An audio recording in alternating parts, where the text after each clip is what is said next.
Just pick one. Recording in progress.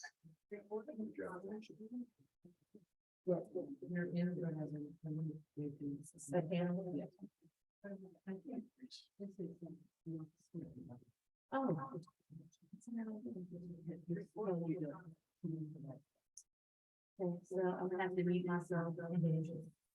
I'm gonna have to mute myself.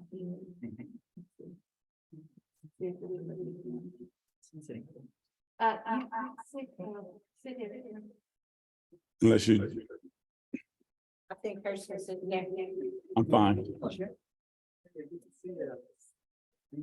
You sure? I'm sure, sir. Do you mind turning off that owl, sir? Turning it off. Yeah, because it's creating that echo. That was mine. Oh, that's yours? Okay. Okay, so we're gonna start in 5 minutes. Everybody sign in, grab your stuff. Eat your drink, it's over here. Thank you, Genesis, for finishing that up for me. I appreciate it. I didn't see the finance sheet over there. Oh, it's right here. Okay. I took Hi, you had it. garden.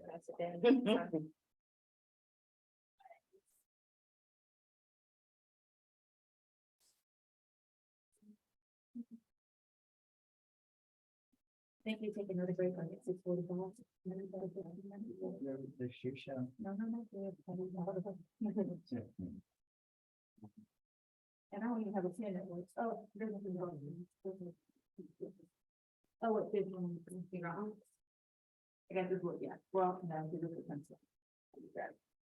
Oh, I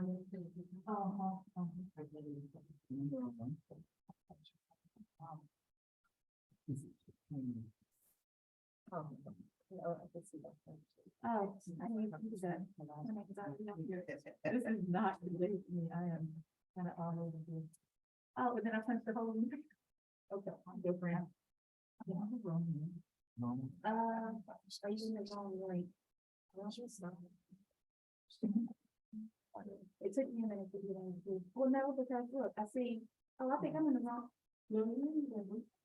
Why does my one computer look different than this computer? Is this with watching the event? Right? That makes sense. So you have to fit right in. Okay. We can get it together today. I think I have- No, I think that's, we're gonna go with that. That makes sense. Okay. We're gonna go nice and easy today, everyone, but efficiently. Are y'all okay taking a break like at 6:45? Okay, just to kind of get ourselves regrouped. Oh, that's good. And did everybody get a copy of the minutes from last time? Yes, everybody got a copy? It was of the minutes? attached to the email. Okay. And then did everybody get the agenda for this time? I didn't keep it on where it is. Yes, please. Can you bring me an extra one also, John? Thank you. Oh, I found it. I just said. Okay. Everybody have what they need? Everybody be recording in? All right. Thank y'all for bearing with me. A little bit of a topic on the clock. Let's see, thank you for coming out on a Monday evening. All right, Dr. Hurst, when we start this puppy up in 2 minutes, you're gonna do a roll call Yes, ma'am. and introduction. Mhm. Then I'll call for public comment, we'll approve the minutes. Purpose and outcome of the committee. I'll read that part, vision and updates, that's from President Gonzalez Hoy. Structure and process, real quick, we're gonna go through this kind of quickly, that's from you, Dr. Hurst, and then we'll start the contract. Okay, we should be starting the contracts at 5:20 at the latest. It takes us 10 minutes to get through all of that part. Say it again. We have 1 minute before we start.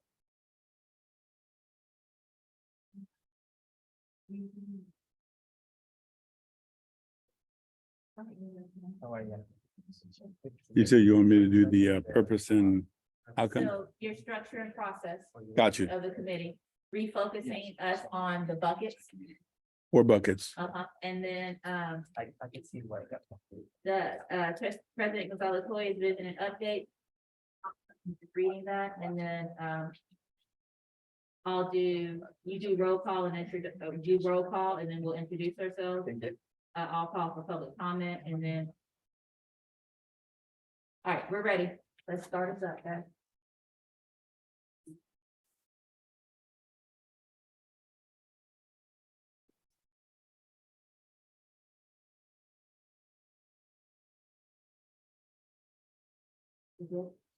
Good afternoon, everyone. Welcome to our second contract committee meeting. We're here at Pinole Valley High School on April the 17th, 2023. We're starting the meeting at 5:10. Thank you so much for joining us. No, I don't think anyone can see it. Oh, so I got the camera on. Hold on a minute, friend. Oh, there you go. Here we go. Sorry, let's do it again. Good afternoon, everyone. Thank you for joining our second budget and contract committee. We're here at Pinole Valley High School. It's April the 17th, 2023. It's 5:11 and we're starting our meeting. Thank you for allowing us to have 11 minutes leeway. We're supposed to start at 5 o'clock. Okay, first, roll call, please. Trustee Clerk Smith Folds, Good afternoon, everyone present. President Gonzalez Hoy, Good evening, President. Mr. De Leon, Ms. Khan, Miss Mary Kitchen, Good evening, President. Mr. Ryan, Ms. Shanae Vaughn, Present. Mr. John Zabala, Present. and then I'm just gonna roll call staff, Ms.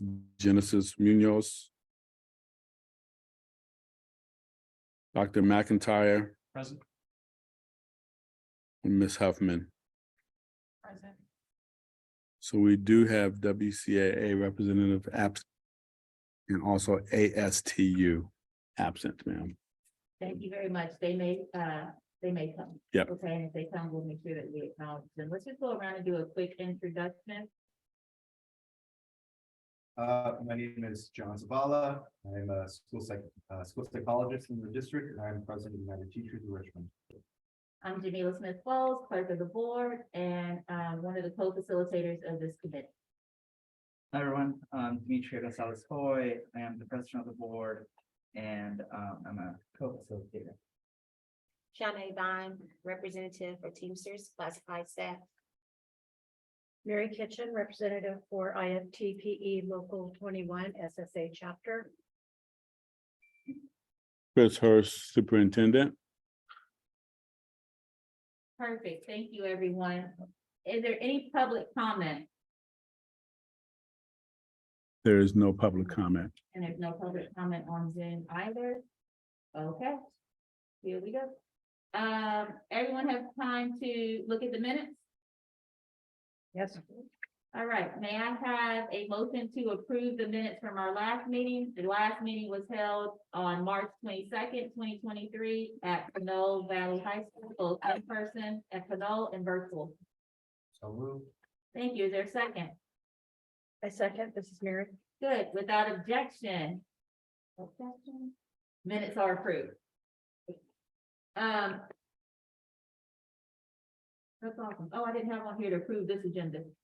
Everybody look. Wait. Can I have a motion to approve it? So moved. Good, ma'am. Second. Good. Any objection? Without objection, the agenda is moving on. We are going to talk about purpose and outcomes of the committee. The purpose of the committee is to look at each department collaboratively with the union and community partners to find savings in the budget. The outcome will be a collaborative budget that reflects district priorities and fiscal responsibility and accountability. To center everyone, we're looking to save 24 million. Vision and update, President Gonzalez Hoy. Thank you, Chair Nichols. So real quick, because it's gonna be a repeat for everyone who were here last time, but this work has been done in the past. We did it a few years ago when we had another deficit. We looked at all what we call the fours and the 5,000s, which is for the part of the budget that pays for contractors, outside vendors, and things like electricity and Dr. McIntyre can add some later, but a lot more stuff. Everything else outside of staffing that's in our schools in our central office. And we're looking at this first because our intention is to find savings in this area, or we have to touch staff on reductions. So hopefully we'll get to the 24 million. As I mentioned, we were able to successfully find money the last time we did this, but not the full amount. Our hope is that we will. And unfortunately, we have to do it a lot faster than expected. Originally, we were going to do this work in the next year, all the way through December, so that we would bring proposed cuts for the full Board of Education in January or February or next year. But the county has now shared with us that we have to find $10 million to cut by June of this year. So we decided to expedite this process a little bit. You can see, and if we are not successful in finding at least the 10 million through these cuts, there are some negative effects that come from the county to our district. So we just want to ensure that we're able to fulfill that goal. And like Clerks and Post mentioned, hopefully find 24 for next year. But that's about it. Anything else you'd like to add, Chair Post? I think that's perfect. Dr. Hurst, anything to add? Nothing to add for that. Okay, thank you. We're moving on to agenda item number 4, structure and process of the committee. Dr. Hurst, can you run us through the structure and process of the committee, please? Yes, at the first meeting, we established norms. We established the following norms to recognize different perspectives, to make sure that we're assuming great intent or good intentions, to speak positive, making sure that we're listening to one another. We also shared that we would take a break when needed and also ask questions to seek understanding. Those are our norms. We also shared that one of the goals would be to make sure we look at 4 buckets. Originally, we said 3 buckets, but after talking to the board president, we have another bucket. So we wanted to share that with you. The first bucket, and after looking at all the contracts, would be that we reach consensus today to cut the contract today. That's the first bucket. The second bucket is that we reach consensus today to cut for a future year. So maybe it cannot be cut this year, but maybe it can be cut the next year because it may be already in progress for this year. The third bucket would be we reach consensus that there will be no cuts to that particular contract. And then the fourth bucket was that we could not reach consensus. And then that contract would go to board discussion, further board discussion. Also, we shared that we would have each department come on a regular basis. We, as you know, have redone what that process will look like. So we have Ed Services here today, and Ed Service will be with us on Wednesday as well. That concludes the structure and process. Thank you so much. Do we have a new order? We know Ed Services is April.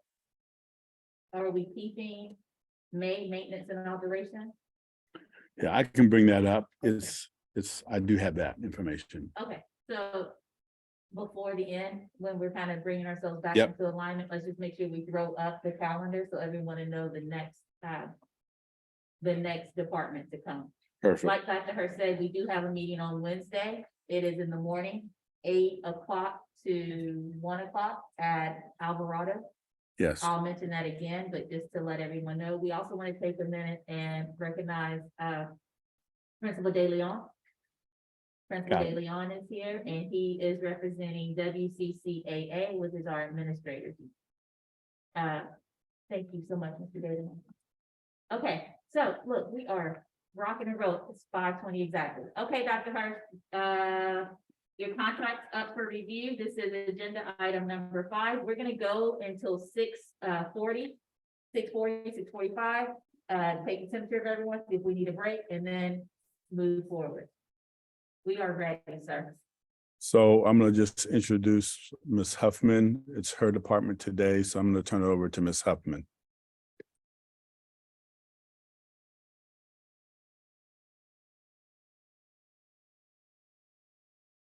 Committee members, remember, this is real loose and easy. You have a question, ask the question.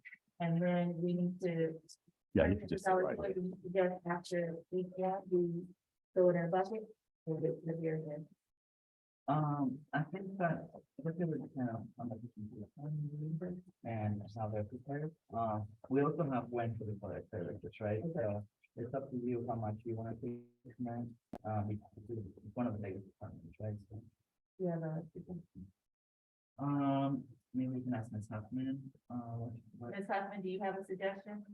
Do you want to get through a couple of them and then we talk about where to put them in the bucket? You're not gonna be able to get through all of it tonight, you know that. So do you want to get through, 5, and then we talk about it? Oh, we have a schedule. So we created a schedule in services. So our schedule is, Robert, can you hand me that? I'm sorry. Thank you. We have myself first, from. I'll need this amount of time, and then, executive directors from 6 to 7, and then 7 to 8 is Lashante. Okay. All right, so we'll break So it down those are like the that. ones that we're doing. maybe one of the next meeting. Then I'll be listening all day, And then and then Wednesday. take discussion. Okay. Take questions. All right, I think that'd be good. Is everybody okay with that? I'm gonna make a sort of a pre-judge. so Free that- bucket list. Otherwise, I'll forget these things. I agree. All right, is everyone, are we all looking at the same paper? Oh, because I need, I'll get you. thank you, Frank. Okay, so we're gonna listen tonight. Wednesday, you can do your notes that you need. Wednesday's gonna be asking questions and discussion about throwing it into bucket. Thank you. Oh, Lord, this is a big packet. Okay. Okay, thank you guys, for having us tonight. I want to start off by just prefacing that, Ed Services made a tremendous amount of mid-year cuts, in the 4s and 5s, in order to support, the raises. I also want to just preface the board with knowing that anything you see tonight is actually, even though they might have a yes, it's actually unfunded. Because has not been an allocation to Ed Services for LCAP. So what you're gonna see here are yeses, but there's not actually any allocation for any of these funds as of now. Okay. All right, so we can start with the first one. Sorry, I Go- apologize. Go ahead. I feel a little confused by what you just said, and I just want to Mhm. clarify. Mhm. So these are things that are contractually for this year or for next year? They're for this year. This year. There is no funding for it for next year. There's no, it's not currently funded. It's not currently funded for next year. So normally at this time, we would have already started doing department budgets, allocating resources, starting position requisitions, getting contracts in place for vendors, doing our partnerships with Seneca or BACR for our health clinics, et cetera. None of those things have happened as of right now. Okay. All right. All right. So the first one is, even though it's under Ed Services, it's the student lanyards, which is what we use for all of our high school students and middle school students to have their student ID. So it's just funded out of the LCAP for the $39,273.58. That's a yes to keep that item. This is for middle and high school students, move to business for 23-24. So we're going to move this out of Ed Services and move it over to business for 23-24. For the next item, We have also student IDs. Those are also more materials and supplies for student IDs. And this is also going to move to business services for 23-24. And Ed Services Business is asking to keep those items as we need our students to have their IDs. For the next item, consultant contract with new leaders. So the first line you'll see is that there's been a partnership with Chamberlain Foundation to fund 200,000 of this $345,000 contract. The other remaining amount, 145,000, was funded out of Ed Services. Chamberlain, I believe this is all going to go away. So the answer for both of these would actually be no. So this normally funds principal professional development with new leaders around different things, operational management, learning walks, the instructional core, having an equity focus as you go in your classroom, what you're looking for. And so both of these will be a no for next school year. For, Both of them should be no, not a yes. And yes. Mhm. They should both be no. Would it be safe to say as written, the only thing that would carry it forward is anything that Chamberlain decided to sponsor in the going year, otherwise everything else is.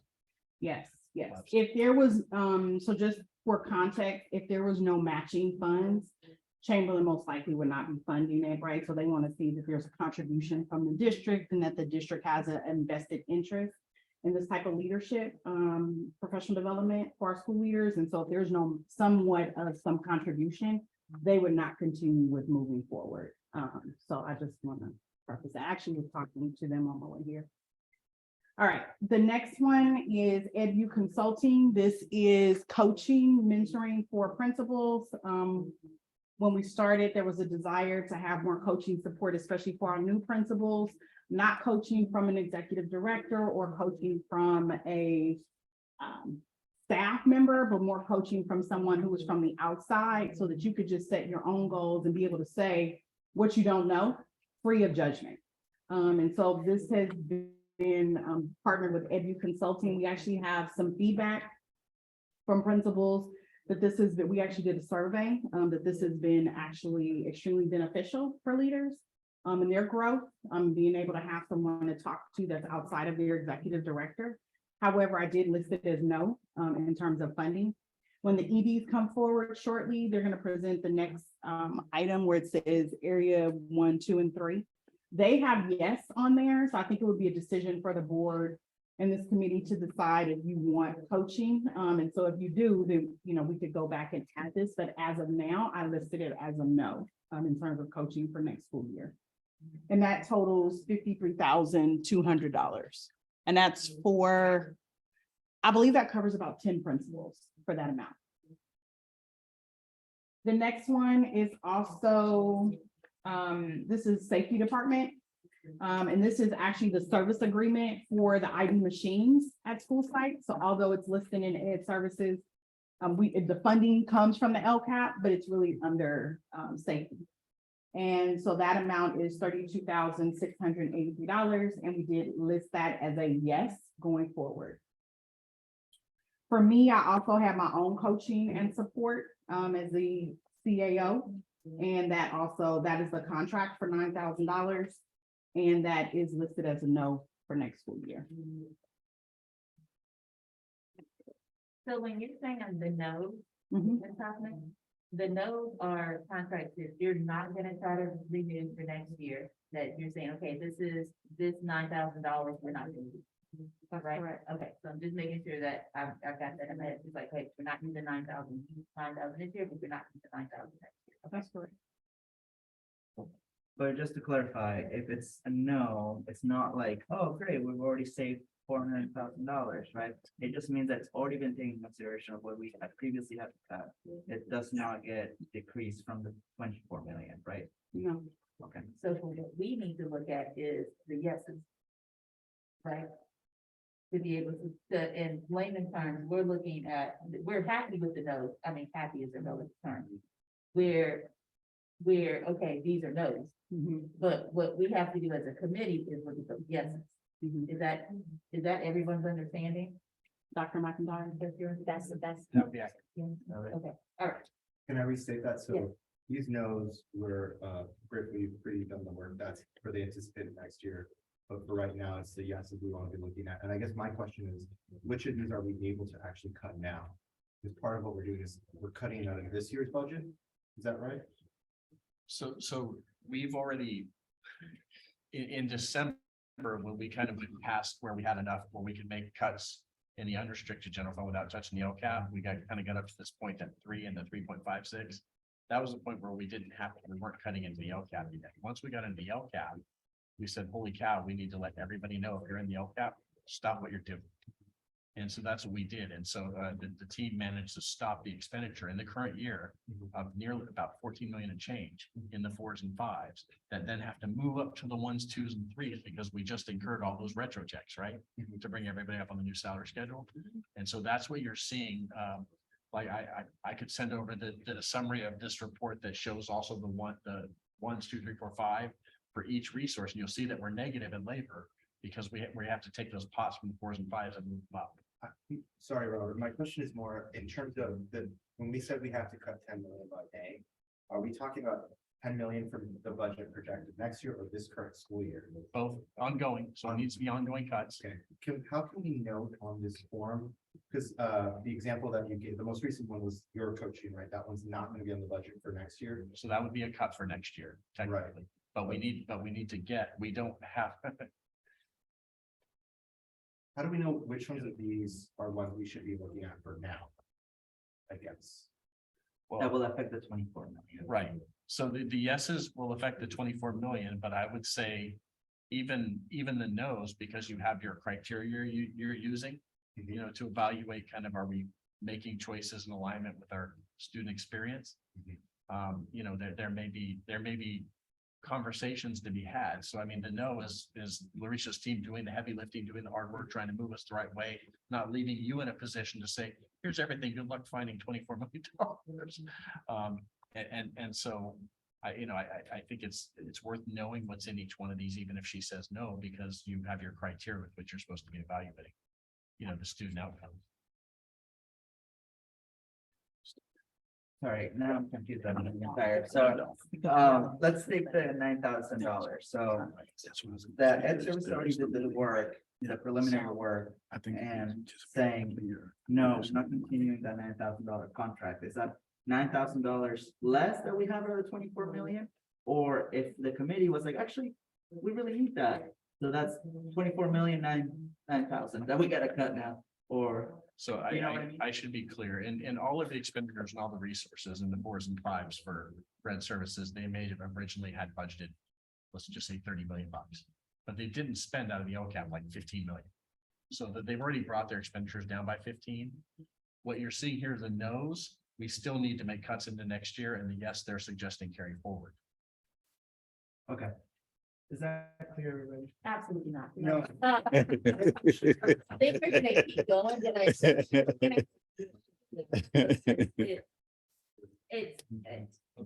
I'm with you to a point, but then I got a little lost, but I'm gonna let's let Yeah. Ms. Huffman please continue, and then we're gonna save space to have that question answered, because we kind of need to know where we're going with this. Okay, Ms. Huffman, please. I'm actually going to, I figured this might go pretty quick. Summer and Keisha, you guys want to come do, Dr. Pryor? All right. Ms. Sigler?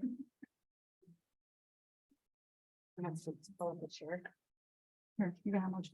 Go ahead. Is area 1 yours or Coy's? Coy. You're gonna do area. I can skip the 2 if you want me to. And I mean, there's a lot of overlap between our areas, right? Yeah. I mean, it's all services for principals. So, Ms. Ziegler, will you introduce yourself? Oh, yes, sorry. That's okay. My name is Summer Sigler. I'm the executive director over the secondary school.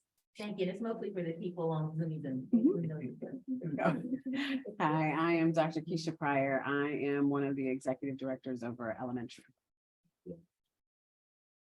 Area 3, right? Yeah, So we can start with area 3 if we want to go backwards. So where should we jump on the pages? Page 5. Page 5. Page 5.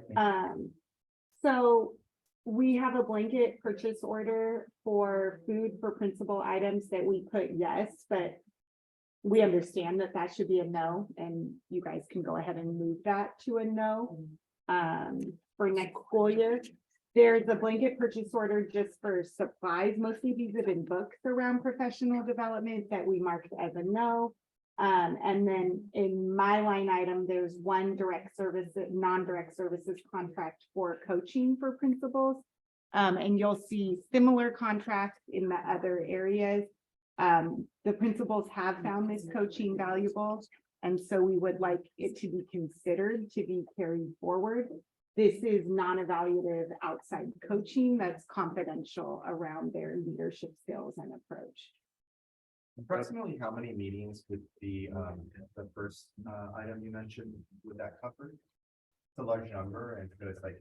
you know, This that's was a the lot of whole meetings. school year. So, but how many meetings would that be? One a month or? It's one principal meeting a month, but it's also probably covered other miscellaneous meetings. Thank you. 11 plus. How is that coaching different than the coaching on page 1 for 53,000? That's also probably going to principals. It's not, it's just the service, the people we're contracting with are broken out between the three areas. Okay, So, committee, but let's take a half minute. We can ask questions now, but remember, we just said we're gonna do it on Wednesday. So you wanna ask questions now? You wanna ask questions now? Y'all wanna ask questions on Wednesday? What's your pleasure? To get clarification, Ask the question. that's the question, Okay. because, yeah, I'm sorry. No, listen, we all in this as a team. Okay, so when we do it, just pop your little hand up so I can say your name so the people on Zoom even knows who's talking, okay? And then I am okay with, what we decide, right? But we got a lot to go through, but I like the question, I'm a question person. So, all right. Please continue. Mr. De Leon, I'm sorry to interrupt. Was that your only question? Just looking forward at the paperwork, the professional development for principals keeps coming up. So it's just gonna be a recurring topic.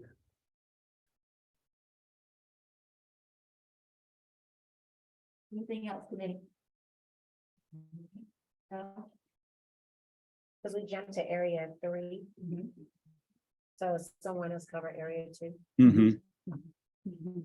So I just want to piggyback off the, Mr. Daly, on your question around the consulting, in terms of the coaches. They're not different, and that's why when I said I went ahead and cut it, but I let each director and executive director do their own sheet. And then sort of went back and looked at what they put. However, if we're gonna cut, we can keep some parts of coaching or keep all the coaching. It just means the number of principals that are served is just reduced, right? So I cut the 53,000, even though it's under me, it's just the EDs essentially. And so that just covers coaches for principals. If the board committee is deciding they don't want coaches for principals that are outside of the district, then we would need to cut them in all of the areas. We should really cut them in all the areas. President Gonzalez, you have a question? Yeah, I think that, something just clarify, but if we agree on cutting the 53,000, it automatically cuts Ms. Siegler's 9,000 and everybody else's portion. Okay, I just wanted to thank you. I'm seeing different names on these contract vendors. I see on the Sigler, the 10-day Reeves, and then on the 53, I'm seeing EdView EdView. Consulting. Yeah, they're just different coaches based on their capacity and ability to take people on, that sort of thing. Thanks. Anyone else have a question? Yes, ma'am. So I see that there's a big difference in cost for the different ones. Is that because of the number of people served? Yes. Anyone else? Mary, could you speak to that a little bit more? Like, which one are you looking at?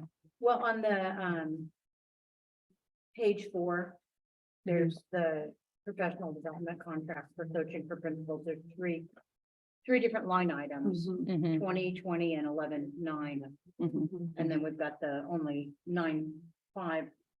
So it's quite different for the different groups. Mhm, mhm. Yes, some of the coaches have different rates because they're different people. So some of them have different rates. EdView Consulting being the more inexpensive of all of them because EdView Consulting has about 10 principals. And he also has, I think, 8 principals and 2 EDs as well. So he coaches Ms. Sigler and Mr. Hill. He's also not here, so his coaching is virtual. And he comes up twice. That cost also includes him coming up twice. So he was just here like 2 weeks ago. So he comes up twice, does in-person coaching and a walk, and then the other ones are all virtual, whereas the other, and then one is also completely virtual. The other ones that Dr. Pryor is going to talk about are fully in person. Thank you. Mhm. And really, they're only different because of capacity, right? Some people could only take 4, some people could take more. So we went with a couple of different vendors options. Okay, any other questions? No, Ms. Sigler, is that yours? Are you completely? I'm complete, Okay. but And I'll sit in solidarity with my friend. number 2, because, since we're going backwards, number 2. Okay. Yeah. Thank you. So, the first 2 are, in-person coaching for principals. And each contractor has between 4 and 5 principals that they coach bi-weekly. And I'm also included in getting, coaching with one of them. And then the third one, the instruction partners, Mr. Hill and I are sharing the cost. Instruction Partners is providing professional development to several of our sites, focusing in on math. And so we split the cost of that. There's another thing. President Gonzalez-Hoy? Thank you. Here I said I was having questions. I'm asking just as many. Thank you. So, okay, now I'm super confused. So is this part of also the 53? Because then it doesn't add up. No, No. so this is separately from the 53. Yes, So out of the 53, are there any of it? no, No, so this is No. completely separate. 53,000 are separate principals. Summer has principals that are getting coached.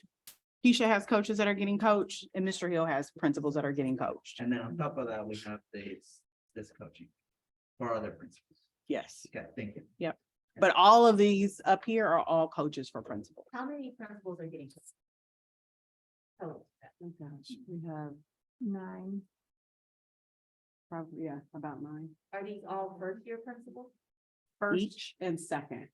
First and second year Yes. principals. Mhm. But next year, they'll be second and third year principals.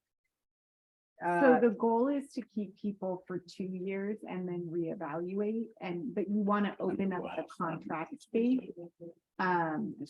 For a first year principal. And we will have some new principals coming in. So the hope, if we Yeah. do keep the contracts, is there. The goal is to, anytime we have a new principal, to provide coaching. And so any first year principal in the district and or first year principal period, the hope is that we could provide that coaching, but we understand. And in an ideal world, that second year is valuable Yes. because, we've all had first year in any job is a lot. And by the second year, I think you're able to implement a lot more. And we've done a mid-year evaluation of the coaching with the principals. We asked them to fill it out, and by and large, they appreciated the coaching. And the first year would like to carry on to the next year.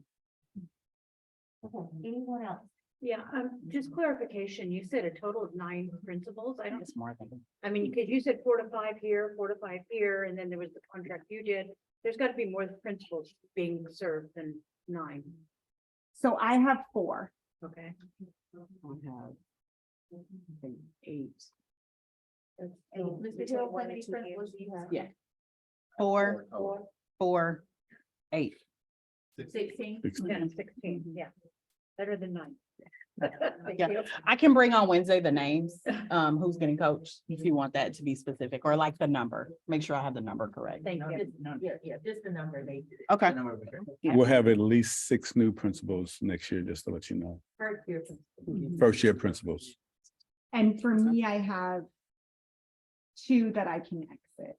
One has had the coaching for 2 years. One actually has coaching from another outside affiliation and said, this has been great, but give it to someone who doesn't have another support. 7 new principals. 7. Yes. Anyone else?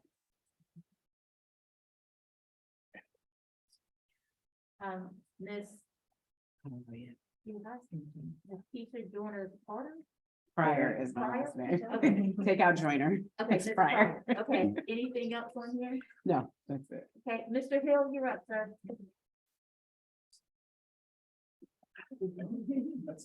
Yeah. Hi, Mr. Hill, will you introduce yourself, please, to the people on Zoom? Good evening. My name is Coy Hill. I work at Central Office for West Contra Costa Unified School District. Thank you so much, sir. Okay, so you're just gonna walk us through your area 1.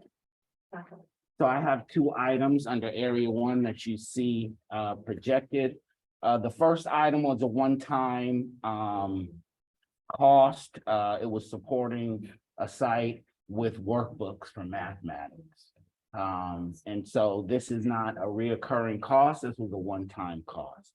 The second item that you see listed is an organization that has been in our district for years, Partners in School Innovation. And last school year, they were working with 7 schools and really supporting them around systems, ILT, data analysis, and really just wrapping their arms around the entire school, supporting the principal, but also the ILT, working with the staff at large. And unfortunately, we didn't have enough money to continue their services with the 6 schools. However, they did have some outside funding, but the prerequisite was to, we had to match something internally. And so you'll see that that cost on there was for $9,000 and some change. And so with those funds, they were able to continue the work, and they minimized from 6 schools down to 3 schools. And so the ask would be to continue this for next year, if possible. Anyone have a question? Is it 7 schools or 6 schools? So last year, they served 7 schools, Okay. but due to the decrease in funding Okay.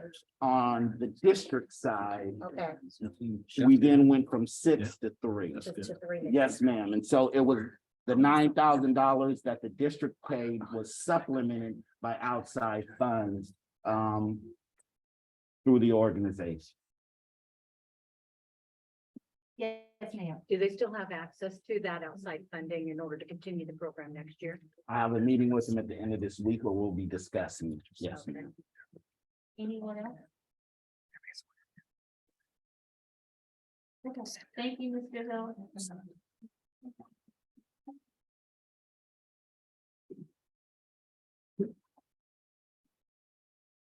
All right, so I'm realizing that this that LaShante is on her way and she Okay. wants to present her own and she'll be here by 6 o'clock. Okay, And then I'm asking Miss Martine Blake to jump on Zoom okay, to actually go through her section since this is going faster in terms of presenting because of how we.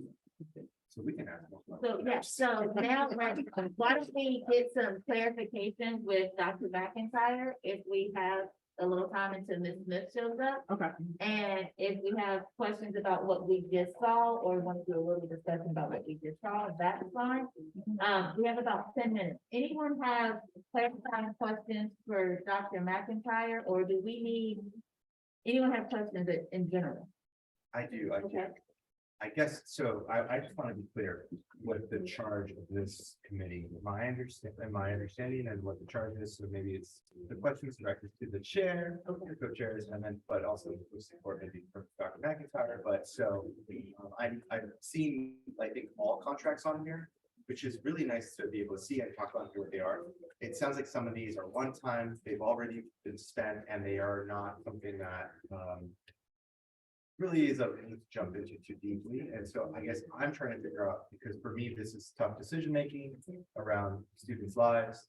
And so I'm trying to figure out which of these are the ones that I really have to invest my psychic energy into figuring out which ones we need to cut or not. And so maybe is there some way to clarify, is it the yeses that we're really thinking about in terms of the 10 million we need to get to by next? Correct, for next year, the yeses. Okay, so clarifying everyone, what I just heard was a very good question from Mr. John, and the answer is, look at the yes. Right, that's what I heard. Did everybody hear the same thing? Okay, look at the yes. President Gonzalez. Yes, but, right, we are also hearing, right, from different parts of the departments where they want to potentially make the argument of like, actually, even though it's a no, we would encourage you all to keep it, right? So then that's also part of the decision, right? Like us saying like, we'll keep this item as a no. Do we all agree? Yes, right? Or like, actually, after hearing the presentation, right? We actually believe that we gotta add it on, right? Which hopefully there won't be many of us. Right. Because they'll make our work harder, but that can also be. So is everybody clear about that? Right, so, to take that a step further on like the principal coaching that, Larisha said that she was willing to cut the 53,000. If we were to add that back in, then that was already anticipated cuts. So we would have to figure on cutting another 53 somewhere else to offset that. Correct. So it's a little bit of a balancing act we would do if we have to pull something back in. Yeah. So here's a question that I have. How much are the yeses? When you add them up, when you add the yeses up, what's the imbalance of the yeses? What's your report for that? I. Because it's already in a pivot table, and you usually can't do a pivot on a pivot. And the reason I ask is, if the yeses are, $45 million, right? Well, no, so keep in mind, you're looking across a lot of different funding sources. So for example, the Chamberlain one, you've got Chamberlain donations, you've got the Learning Recovery Emergency Block Grant, you've got a little bit in the LCAP, you got a little bit more in Learning Recovery Block Grant, and then you got a little more in the LCAP. So you got all these different kind of breakdowns. We got a lot of multi-funded stuff in our, I mean, we're always, it's like a spider web trying to maximize the value of everything we do. And so you're going to see a lot of that when you start looking across these different areas. You're going to see a lot more diversity of funding sources. Now, here's where it gets kind of tricky. Our focus, the county is focused on the unrestricted side of the budget. So when you look at resource 000670, things like that, that would be the unrestricted side of the budget. But on the restricted side, we need to create capacity to move some of our regular operations over there in order to stretch out our solvency while hopefully revenue continues to grow, right? And so we're in this position where we're cutting on both sides of the budget in order to stretch out our solvency. And that's why you see all the funding sources here, and you see Larisha and her team recognizing that, have made recommendations both on the restricted and unrestricted side of the budget.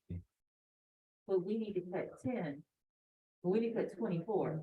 From So the- just if I could update you, we were at 19.8 in the update that I provided you. That was 10.1 for next year, 19.8 total. So for now 2 years. 19.8. 19.8. Great, that's a win. Okay. But if you give me the 10.1, I get you another year. So we need, So we need 19.8, but we need to kind of hit 10.1 we got to hit 10.1. by May Yes, ma'am. or June. Okay, we have to hit 10 point, so our. Definitely by the middle of May, because that's when we got to start putting the book together So for. our immediate goal is to hit 10.1. But out of the 0670. Well, even if you clear stuff from the restricted side, where I can legally move it in, unrestricted stuff into there, because there will not be enough on the unrestricted side. In the 00 and the 0670, there will not be enough dollars for you to find 10 million. So we will absolutely need to be making some cuts in these other restricted sources. And we will have to find expenditures that meet all the legal requirements to move over. And we will have to tell you, by the way, we've got X number of dollars in these underfunding sources that theoretically roll back out to the unrestricted general fund when these dollars are spent. So that's where we talk about that structural deficit. So That's what how we're much talking about. money have you found that can legally roll over to the restricted side? So we, of the 3.8 that was not approved at the last board meeting, that kind of got the county, back in our business. We have suggestions for some. We have some creative ideas for others. So for example, the 3.8. I know about 200,000 that's gonna be dealt with when we deal with involuntary transfers on yard duty. About half. So hopefully most of the people will move to the open positions. They'll agree to when we're forced to do the involuntary, and we'll have the right staffing at each school site. But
Hi, everyone. Sorry, we had a technical issue. Dr. Hurst's computer died. So if you can hear us now, great. We are waiting for his computer to charge up, and we're gonna take a little bit of a break to give his computer time to charge up, so then maybe you guys can hear us. Thank you for your patience and your flexibility. It is now 5:58. We are going to take a break for about 5 minutes. We're gonna take a 5-minute break. We don't have the little thing to pop up to say 5-minute break, but we're gonna be back at 6:05. Thank you very much. We'll see you in a minute. Thank you.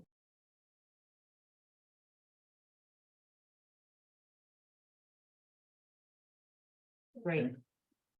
Thank you, everyone. We are back. We're going to start recording again. Have we already started recording?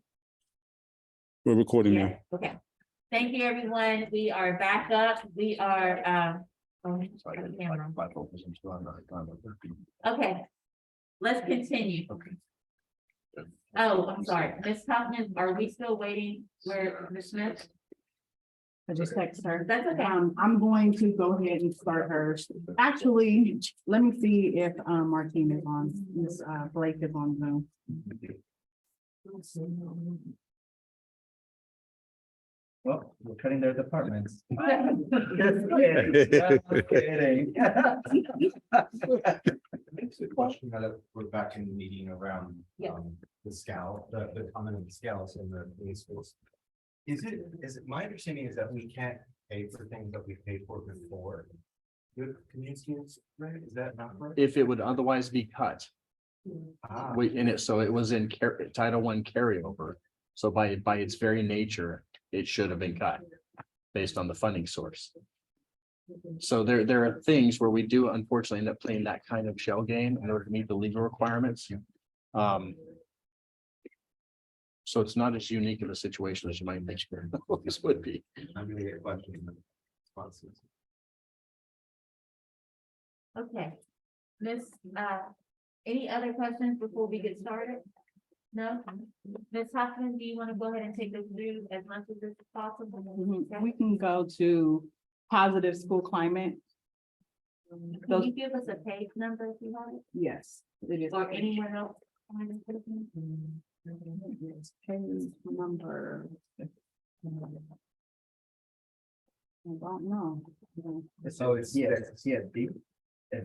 Yes, PSC. Oh, okay. Page six. Everyone we're on page 6. Okay, yeah, oh, I had her put it in order. Okay, there we go. Right, it's supposed to be in the order that we're presenting. Okay. So Ms. Smith is here. I'm not exactly sure where. Okay. She's sick, she's here. So I am going to go ahead and start and then. Okay. So the first one, this is for our social, emotional support and mental health screener. So we bought Savers, last year and this year, and so this is Savers. And so this is purchased through Illuminate, and it's our Fast Bridge software. And it is for $57,362. And so the request is to keep that. The next one, we have our continuing contract, which is software to monitor attendance. Oh, actually, I'm gonna stop. Let's skip that. Let me go to this sheet. Do you guys all have this sheet, which is the revised as of April 17th? Can you tell us the page number? I don't think that was, I mean, I don't think it was added to your packet. That was One. Okay. Did you make copies of it? did, yeah, I did. Okay, so did. Thank you. Yeah, I just put all of it in the end. Okay, because they already have.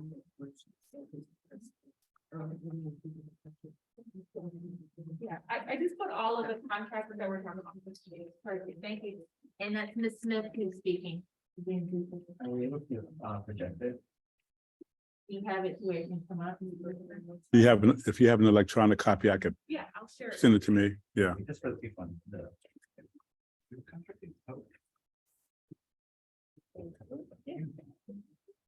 So what Ms. Smith just handed us is a copy of all the contracts. And we're gonna try to get that projected on the screen. President Gonzalez, sorry, well, she puts up the information. I was gonna ask a question about the Fast Bridge. Could you go a little more in detail on what exactly is that for the district?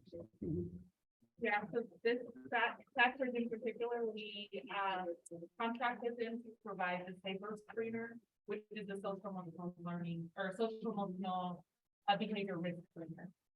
So essentially, students take this screener in their classroom and ask them about 20 questions related to their mental health, like their social emotional functioning. And then after it gives us, as students who may be for developing mental health problems or behavior problems in school. And do you feel like it is an essential service for finding that out? Or Yes, I do. Dr. Hussein just shared it. Okay. thank you. Anyone else have a question? Yes, ma'am. So is it software like a survey? Yeah. A survey, and so is it randomly given to children that may, This gives the all children, okay, starting grade. Okay. and can, I'm Please. sorry, No, please. do you think there's other software that could be a little bit inexpensive that could accommodate? So we've explored different options. This is the only evidence-based option that is available as a social emotional behavioral risk screener. There are other iterations you can do, like create your own, but then there you lose like efficacy and evidence behind when you start creating your own survey.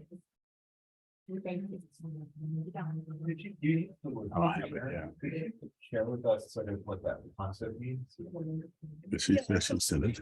It's Okay. every student, and essentially what it does is it screens out. And identifies students who are like meeting a threshold. So essentially, students meet the certain cutoff, it then says, hey, take another look at these kids. That doesn't necessarily mean that every kid who comes up high will get individualized service. But it does mean that a second eye will come in and look to see if the student needs more support. I haven't received it yet. Anyone else have a question? Once I get it, I'll put it up. Was that second step? Which one were you talking about?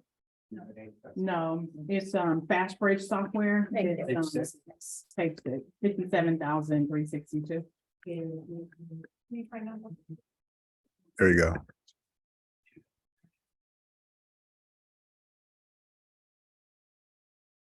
Can you do all the PSC first? Sure. Okay. So the next one under requirement is second step,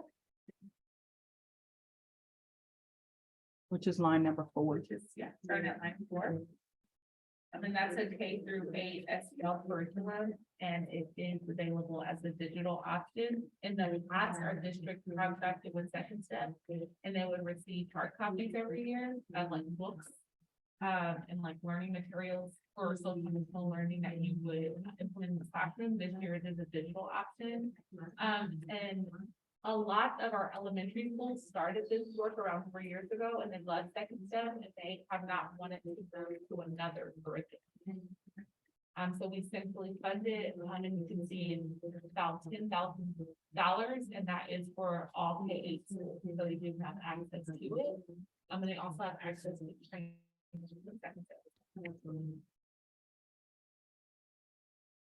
Any questions? What is the usage? Well, the Fast Bridge, the second step, is at 100%. For the social emotional screener. Yeah. Our last participation rate of using the screener was about 68%. So yeah, 68% of our employees screened. The majority of our students, I think we had almost 80% screened in the elementary levels. And then our secondary schools had the least amount of students who screened. I think it's important to note too that this is only we started it last year at the end. So this is only the second year of implementation of Fast Bridge. So obviously with anything, right, it's a slow startup, especially if you haven't been used to using something. But I have found that it's useful in terms of being able to see what the needs are of our students to then be able to put in intervention in services. And so we've been monitoring more this year, just participation rates in general from anything that we're purchasing. Not arguing, I just wanted to provide some information, which is, I'm a school psychologist. We actually were the ones that gave the recommendation to the district to choose this tool because we found it to be more, once the evidence base is one of the things that was brought up, but also sort of in terms of like more positive oriented than some of the other ones that are more sort of this child has depression, this child has anxiety, sort of more strength focused. So I just wanted to share that this was internally chosen from a recommended process. Thank you for mentioning that. I forgot to mention that we had a whole task force around this. About 2 summers ago, really looking at all the screeners that were available to decide on which one we would use, and our school psychologists were a part of that group. Really like the first group to look at what screeners. Anyone else? Thank you. Okay, so then I went over second step, that's the K through 8 digital screener. We went over Fast Bridge. So if you turn to or if you look at the next line, which is Wayfinder. Wayfinder. So Wayfinder is a K through 12 curriculum. It's also an SEL curriculum. It's available digitally. The digital version. And they provide teacher SEL training. So, monthly, we've offered, teacher effectiveness trainings for SEL. And Wayfinder has been the vendor to come out and do, SEL training for teachers, so that has been good. Yes, the line item for this is 116,000. What we are looking at is restructuring our Wayfinder contract to essentially provide it for our high school and for schools that are not using testing depth. How it's structured right now is available to all of our district schools. I will say though, there are teachers across our district using Wayfinder at each and every school. What we would like to see is 100% of teachers using the curriculum at every school, but there is at least one teacher across all of our sites, except for maybe one high school, using Wayfinder in the document. And it is one of the only evidence-based SEL curricula for secondary high school students. If you look through other research, there is not other evidence-based curriculum, particularly that's culturally relevant. Wayfinder spent a lot of time developing this, and they have an area of social emotional learning which is really important, which is around sense of belonging and purpose, which are other curricula do not offer. And so that's why we went with Wayfinder. So I have a question. You said that you're looking at restructuring it. Would that be a change to the cost or? Yeah, they're willing to, so to be honest, Wayfinder and other districts, they charge districts that are getting the amount of service that we have, 250,000. So we were able to get it for the 116,000. And I did let them know that we're in a budget crisis right now, and we need to find things and ways to restructure things, but we want to keep social emotional learning like the priority. And so again, it'd be conversations that I am hoping to restructure it to where that may mean that the schools who have access to Second Step would not have access to Wayfinder. And we would just have to push sites to using one. So for example, there are some middle schools who are choosing, like some teachers want to use Second Step and we're allowing them to do that, and others want to use Wayfinder. So at schools like that, it would be you choose one, you don't have the option of both. Or we could just do Wayfinder is the secondary like 9 to 12 option, and then make the middle schools use Second Step. But again, when some middle schools, particularly the John Middle School, Helms Middle School, they really wanted Wayfinder because they found it was more culturally relevant than Second Step. So we've been kind of going back and forth with which one. They're both evidence-based. Right, well, with the exception of Wayfinder is only, the only one that's available for secondary, the cost of Second Step is much less. Yeah, exactly. Thank you. Any other questions? You want to go to OAS or SWAT? We'll go to SWAT since that's the first page. So the first line is for contract. And that's counseling options and parent education. And what they do is they provide counseling staff specifically to target students who are chronically absent or severely absent. They also do parent education.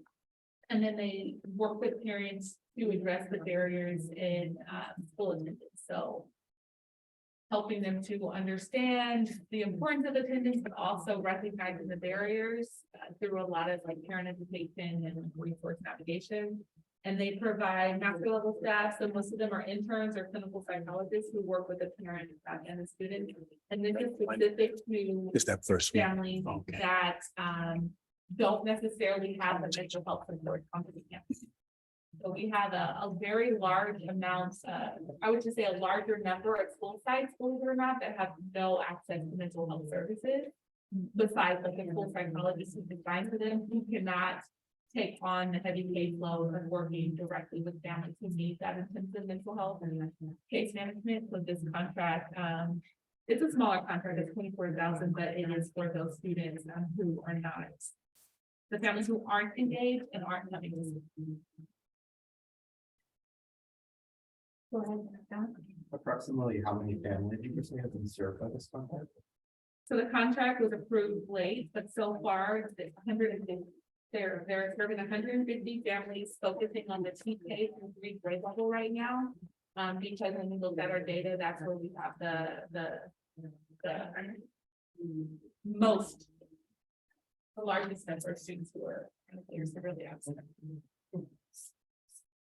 Anyone else have a question?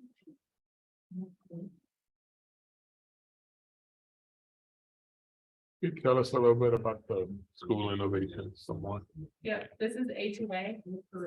Our A2A data platform system. A2A is attention to attendance, and it's a system that we use centrally to identify students who are either chronically absent or the severely absent stage.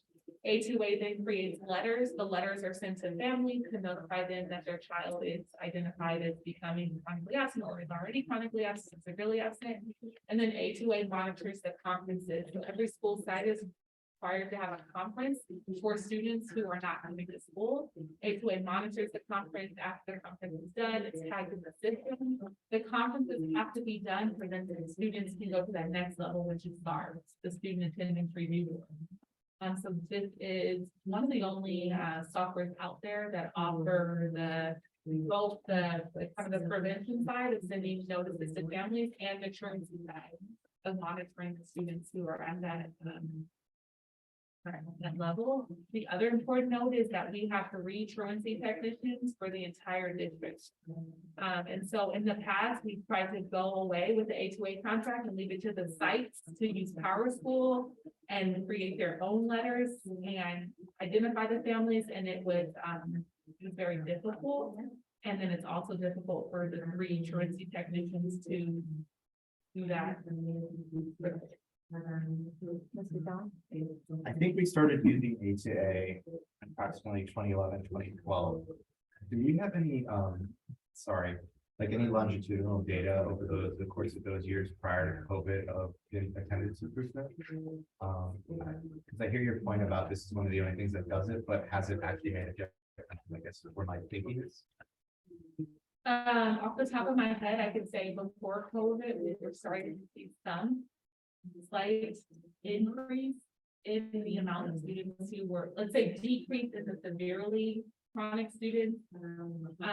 And we were seeing that the increase was in truant students. Now, post-COVID, it's a whole different story. Everyone is super tired.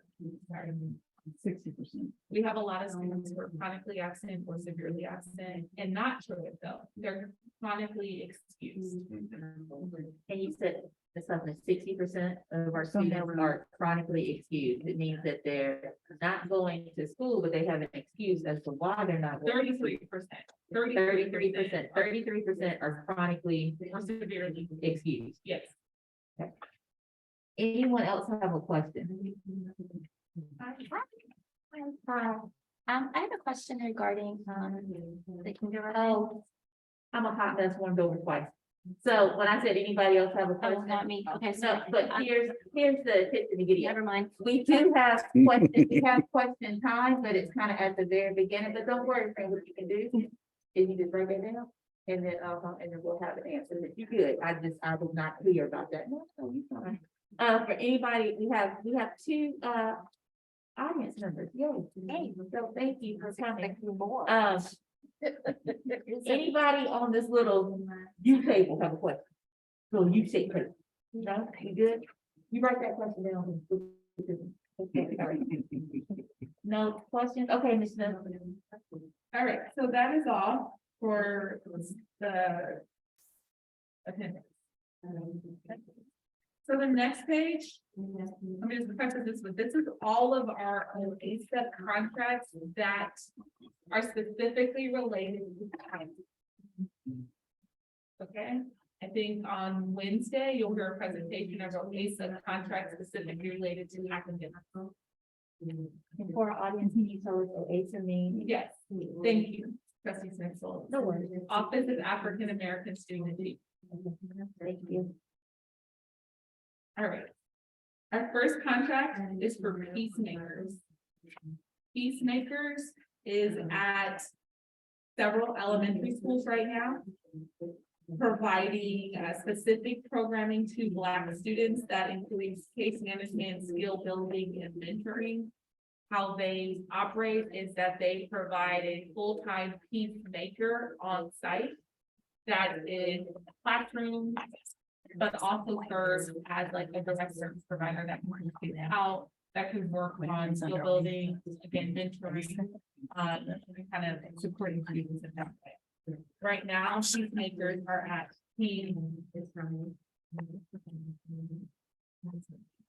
sorry. Maybe if you were peacemakers are. Are there other questions about peacemakers or? I do. Go ahead, Mr. John. You said that they sometimes provide direct services. Are they clinicians, but like, just humans? They're most of them are community members, so they, for peacemakers, they do have 2 clinicians on site, like on staff. They also have another, actually, no, they have more than 2, but on site providing services, they do not have to be licensed clinicians. In their staff, they do have clinicians. And what is the goal of peacemakers? Like, what ostensibly are we hiring? So the goal of peacemakers is to increase students' use of like appropriate behaviors on campus, to work with the students most at need for like behavioral health services, through providing like a supportive adult that is doing mentoring, case management. And in addition, peacemakers at these sites are specifically focused on African-American students who are also having attendance issues. So they are doing home visits, which we as a district are not doing home visits, where we go to the home to figure out what's going on, and to help with the barriers around these students. I can get you the schools that they're. So the district will send a peacemaker to the home to check in on that. The schools that are contracted, yes, schools that are using peacemakers will send a peacemaker to the home. Same thing if the student is returning from assistation, their reintegration is with the peacemaker. If there is conflict in the community between parents or between students, the peacemaker is the one to intervene. They're at Ford, Grant, Lincoln. Ford, Grant, Lincoln. Yeah. And so the price you see is for a full-time peacemaker at least. Yes. Yes. No, that's the total, so divide by 4. Any other questions?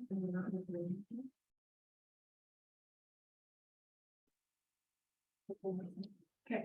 Next one is for New Life Movement. A New Life Movement is at Kennedy High School. They provide approximately 3 staff members who are there daily. And they support with culture and climate on the site of Kennedy. So they actually have a room, a classroom, that's the New Life Movement room. And this is a room that students go to when they need additional support. They go to pre-conflict. So if they have conflict with another student and they need to be resolved, they go to the New Life Center. New Life Movement also does home visits as well as work. They have a whole little after school program model that they're doing with the kids around enrichment as well. Kennedy High School was able to fund the other portion, and so this 45,000 is what they could not fund with their site funds alone. So we essentially supported them. I will say that a lot of the culture kind of shifts that we are seeing at Kennedy has said that New Life Movement has definitely had an impact on their campus. To date, for the last 6 months, they've only had 2 fights. If you look at this in prior years, they've had double digits of fights. They're saying right now that students will electively go to New Life Movement instead of being in the hallways. They've made connections with all of the New Life staffers. And so we have definitely seen this relationships being formed with the New Life staff.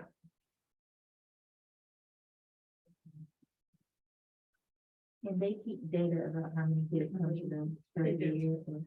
per day, and then, we are working with New Life on, just data collection in general, and monitoring, like, what students come, who's being seen, what are the goals, so that we can better monitor. Any other questions? No?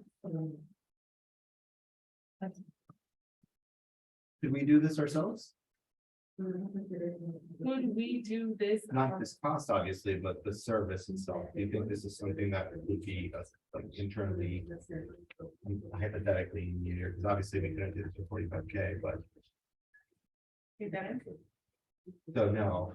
You don't think we could train someone to do this kind of work? I think you could train someone to do this kind of work, but I think one of the missing pieces sometimes is that, and I've been going back and forth with like how to frame this, but when you have community members who really are in the community and know the community and who are available like at all times, it's a different level of service and a different level of like commitment of training for like some of the things that they come in encounter, right? But if we were to invest in training, right? In training, I mean, you can't teach people how to form relationships with students, and you can't teach people about all the nuances, right? So it's like it's a thing where, yeah, you can train our clinicians, but I think it's always important to have someone who's in the community, lives in the community, and really understand what's like happening, to support as well. I just add to that as well, Ashante. I think, and I've been there and I've seen the individual that we're talking about. It is the person that lives in the community. It is the person that those kids trust and has formed that relationship with. So it is about community and that trust that that person has. It is. Mhm. Thanks. Anyone else? Okay. The next contract. Sorry, I do, sorry, it came to me. For the peacemakers in the New Life movement. Is that mainly because the site doesn't have the site funds to support those programs? So this is augmenting whatever the site has Correct. for both the peacemakers and the New Life. So again, the profit at Peacemaker, that's for 4 sites. And then here at Kennedy, this is just the portion of the site did not have the funds to cover. Okay. Anyone else? So the New Life Movement is only for Kennedy? This particular centrally funded contract is only for Kennedy. However, some other sites use their own site dollars to fund New Life. Okay, okay, got you. Anyone else? And the focus was on Kennedy because when we were looking at our data, Kennedy was the site that needed the most support to address some of the needs that were going on post-COVID and even through. Here's one more question. And this is kind of getting in the weeds, but New Life Movement, are they setting up climate changes that are firmly becoming foundational at Kennedy?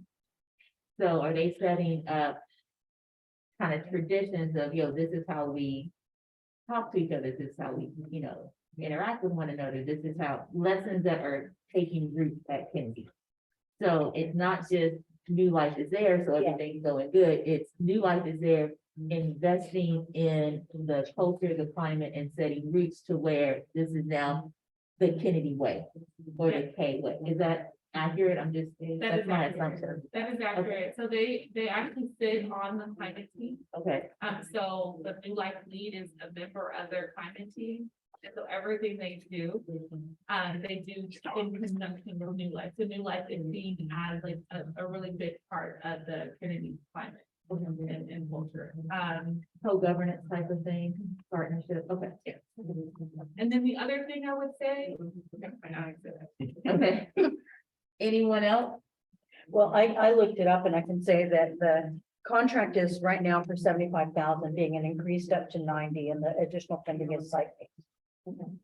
So about half is site-based and then the other half is. Well, only 45 is being centrally funded. Okay, yeah. Anyone else? Miss Mary, you're a wizard at that little computer. I should. Best Okay. in the field, statewide. This is. Go ahead, Ms. Smith. Okay, the next one is the smaller contract and for $12,000 is specifically to support social needs of African American students at El Cerrito High School. Black girls, it's an academy called T Academy, it's good for transform, elevated and achieved, and it's an empowerment and mentoring program for girls.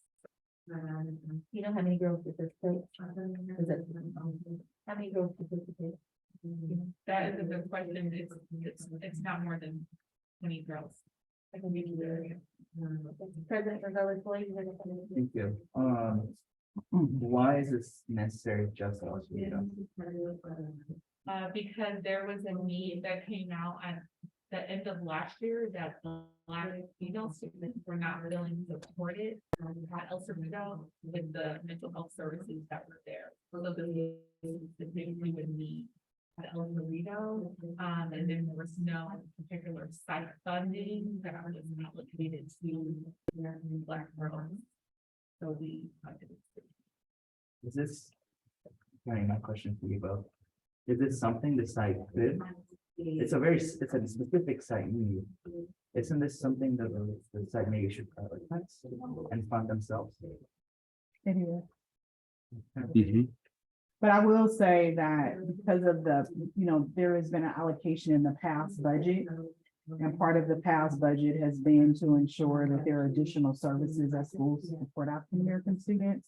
And so because of that, principals knew that they could come to OASA to say, hey, I still have this need. Are you able to fund it? And then they could use their resources for something else. In this particular case, depending on what the committee decides, the school would have to then decide if we can't fund it, that they would in fact need to fund it. So principals knew and were aware that there was a process to come forward and say, hey, I need additional funds from the past budget to be able to fund this initiative to support African American students. And they do that process through, this current year is through the Fontaine OASA, Ms. Smith and OASA. Can you describe the past budget, like what is the past budget? I mean, it's a budget that's set aside specifically for African American students. And it's found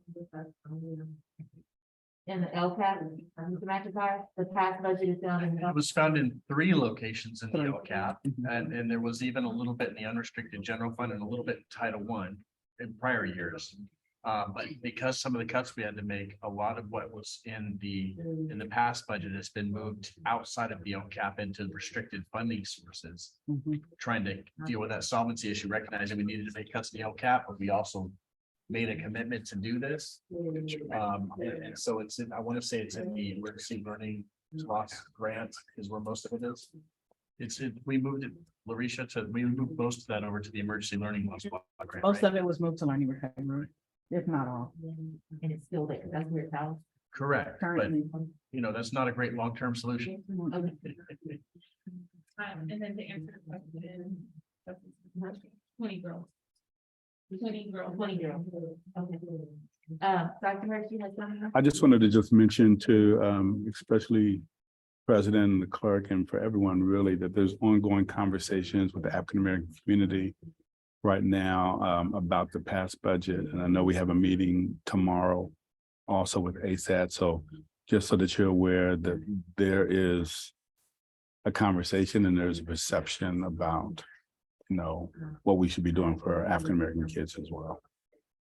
President Gonzalez, Floyd. Thank you. And part of that conversation is also sharing with them the reality of. Yes, yes. There's nothing more. And then also just to answer the question earlier that the school, El Cerrito did not have the funds, and then they did reach out to us to fund this particular. Thank you. Well, the issue was that some Black females at El Cerrito didn't feel like they were getting served with the mental health program that's currently active. Is that accurate?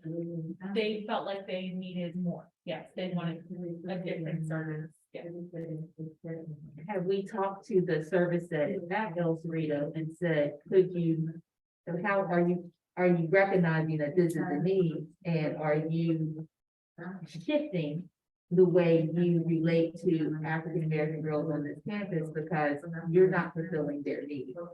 Have we had that conversation? We have, and that's an ongoing conversation, and then I think. Are they just not listening? No, I think they're listening. I think the other part of it is that it is difficult to recruit, clinicians of color. And that is So the T Academy. could we do this? Yes. Could we do the same type of, mental health, social emotional support? What am I trying to say? Internally, yes. But what would be missing is a relationship with someone that looks like them to have that connection to them. And could we get the people who look like them to do it? Yes, but then that would take away from other duties, so we would just say, we just have to make a shift.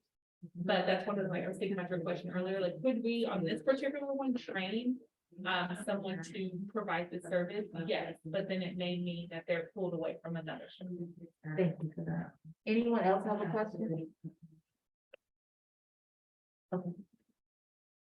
All right, the next one is for, it's a particular contract for Kyra Easter, who is at Richmond High right now.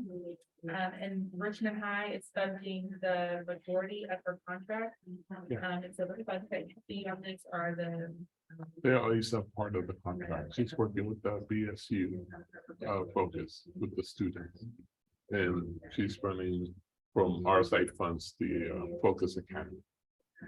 What we're hoping to do is add some funds for next year is to expand her work, because what we're noticing is that you can't just do, BSU with student voice at one site. And so she has work at other sites. So what would it be like to really have a collaborative, right? So monthly BSUs, community voices, that everyone's moving in the same direction instead of like just different BSUs. We do have a monthly collaboration between the BSUs, between the advisors, but we'd like to bring the student group together.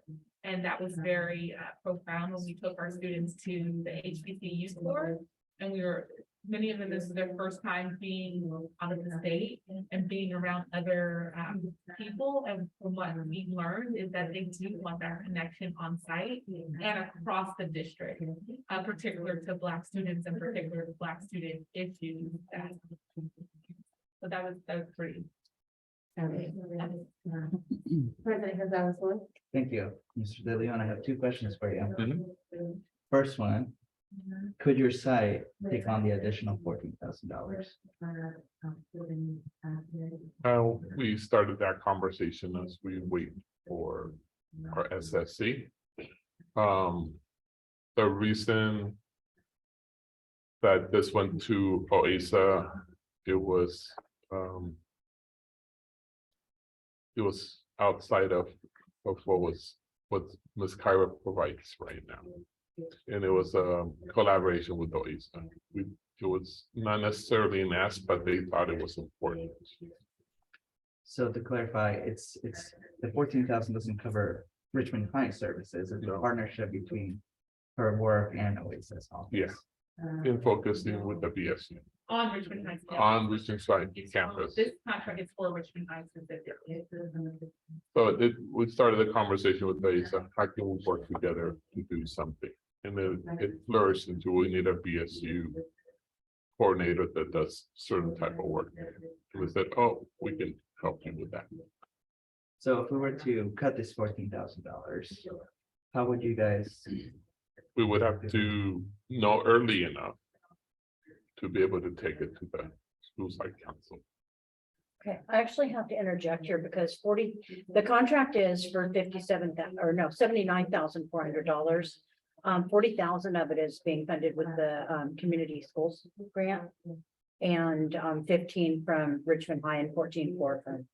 The 40,000 from the community schools grant that Richmond High. That's their community. That's school our- grant. Oh, it's your That's their community grant. schools, Yeah. Mhm. So, not the central. Okay. no, so there's the central one and then there was allocations. to Yes. the site. Mhm. So Richmond High is pretty much funding all of this except for the 40,000. Oh, okay. Some out of one grant, some from this Yeah. grant. We're creative.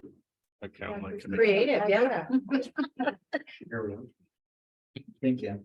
A question for you, Ms. Smith. Yes, yes. I'm gonna ask some stuff. You see, I'm forgetting my question. Oh, the additional service that you're talking about, which sounded really amazing. Like, where would that money come from? Yeah, so what I was thinking is trying to be creative, is that we have the 14,400 now. And to actually use this service that she's doing to go district wide and not just be specific to Richmond High. So this funding would not just be for collaboration for Black Student Union support at Richmond High, but it would turn into Black Student Union support for district. The same line. So you would take the 14,400 and expand the job. Exactly. So Richmond High wouldn't have a dedicated BSU provider unless they, of course, paid the funds to get some more services, but we would take it and she would do more consultation work district wide with the same. Oh, with the same, that was gonna be my Yes. next question, Yes, with the not- same amount. Yeah, not expanding as nothing but taking the same amount and seeing like, because we have seen like the student voice aspect, we have seen our BSUs more aligned and coming together, so take that same funding amount, but then make it combined. And for everybody on Zoom, Bill, BSU is the Black Student Union, and I'm assuming you would also include the AASU at Sonoma. Yeah, so these would be Black student unions and African American student unions. So that's BSU and AASU. Okay, any other questions? Okay. Okay, the next contract is one that we are, because we're trying to find something, ways to, I know everything I've been saying, yes, yes, yes, here we go. This is the contract that we, will not continue into next year, and that is a cost savings of 43,200. Okay. That's Angela, just like, You want to use them? No. prepare Okay. yourself for next year. The last service was, again, it was a particular provider, it's a clinician who worked at Betty Reed Middle School, specifically with their Black students. And she's providing mental health services. President Gonzalez. Thank you. It's, I think it's like 15, it's 15 or less. Let's say 10 to 15. And then same question, is this something the site could fund? This year, they didn't have the 7,000, but potentially, yes, they could fund if they found the money. I think to better answer your question, all this has to do with community. If you wait till you say fund this, the answer is always gonna be no. Because most sites will be done allocating their funds by the middle of, by May 15th. Yeah. When the, I guess when the speed is. You know, I mean, the turnaround is very quick. And in the past, when sites have not been given what they have and what they don't have, then they have come to Central. In this case, always been, like we have to move and move those support our students.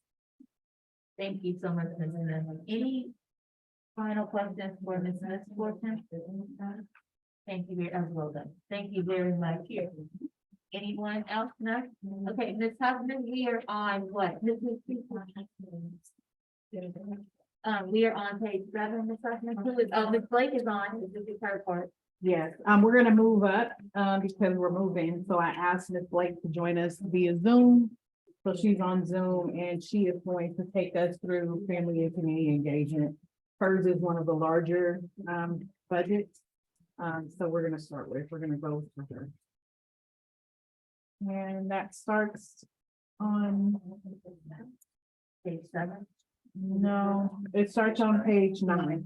9. Okay, so everyone are on page 9. All right. And Ms. Blake, is Ms. Blake is the last one for tonight? Yes, ma'am. Okay. Is everybody there? Hi, good evening. Good evening. Good evening. Good evening. All right, so at the top of our contract list, you'll see our community school lead agency contracts. So those are the contracts that are indicated for Bay Area Community Resources, as well as the line below, which is for Seneca Family of Agencies. So we have 30 community school directors across our district, and each of these directors are responsible for conducting the needs and asset assessment related to community schooling, which includes surveying our parents and our students around their school experience. What is it that they love about their school? What is it that they want to see change the most about their school? Some sites have dug deeper into particular issues like attendance. Most of us have dug deep into areas of engagement. Do you feel connected at your school site? Do you feel like you belong? Do you feel like you're respected? Sites have also held focus groups or are still holding focus groups based on those survey responses. And then they also are responsible for doing system and engagement mapping. So they're looking at what systems exist across the school site to address inequities in student achievement. So they're looking at, does a school site have an ILT, a care team, a climate team, and how are the priorities of those school teams being shared with our stakeholders, and which stakeholders are showing up to engage in problem solving or just showing up to be a part of the school community. So that was the year that we went really deep in. This was the year that we went really deep in this work. And we are looking forward to sharing data at the end of the year around our findings. Community school directors are also responsible for coordinating programs and services. And so this looks like partner management and coordination at a school site, monitoring student interventions from our community partners. Many of them are deeply involved in crisis coordination and support, and also partnership procurement. So seeking out new partners to meet the needs of the school site. And then lastly, they're also responsible for supporting family and community engagement.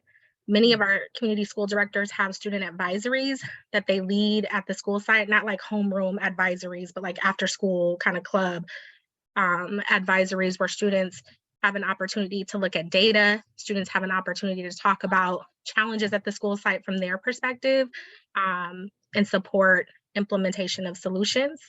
Many of them also lead advocacy groups with our students on campus as well. So you can think of things like TUPE, where students were advocating against students using tobacco. You can think of programs like, I know I'm so good with acronyms, but I don't know what this acronym stands for, DROC, which is a drug-related advocacy group to prevent our students from doing drugs on campus and other social issues that may come up. They're also instrumental in planning student rallies, holding our student stores related to PBIS, and supporting family engagement events on campus. So the budget that you see here, there are 24 LCFF funded lead agency sites. The budget that you see here also does not fully reflect the cost of community school directors across our districts. 10 of those 24 school sites are split funded between other grant and community resources. So we have over $2 million that we leverage from community to also support the 24 sites that are funded. Anyone have a question? Yeah, so there's 3 line items, Martine. This is John, by the way. We're doing well. There's 3 line items from 525. This is, we're talking about BACR right here. 525, 90K and 25K. And maybe this is a Robert question more than a Martine question, I'm not sure, but is the 525 for the 24, those aren't all the community schools leads, I don't think, right? No, BACR only serves 19 of our community schools. So that amount there is reflective of some of that cost. And where you see the 525, 813 and the 25, that's just legal requirement. We have to split out the current below 25,000 portion from a bigger contract in Saks. So it's really those two together out of the LCAP and then the 90 in Title I. You're going to see that a lot. Pardon? What is that? Oh, I'm sorry, the standard account code structure. So it's all those long strings we use. So when you see, for example, You're looking at those funding sources. So here you see 0670, that's gonna be the LCAP. You got 3010, that's Title I. So that you'll notice these things kind of jumping off the page at you as you see sheet after sheet. Sorry, I have a follow-up question for Martine. Martine, follow-up question. So when we're looking at the BACR line item, just because the way it's like kind of on our screens, I'm just gonna ask a question. So does that also include, I know in some sites, the sites will use, BACR like counselors in the elementary schools, for example? Mhm. Does this line item here include that, or is that separate out of, site funds? Correct, that is separate and that is generally paid for out of site funds. As you know, we have the California Community School Grants. That's another pot of funding that supports that layer of work. But what you see here for Bay Area Community Resources, as well as with Seneca, is just the cost that we allocate towards the community school director. So this is just that staffing position. Thank you. Anyone else have a question? No? Okay, Ms. Blake, you can continue, please.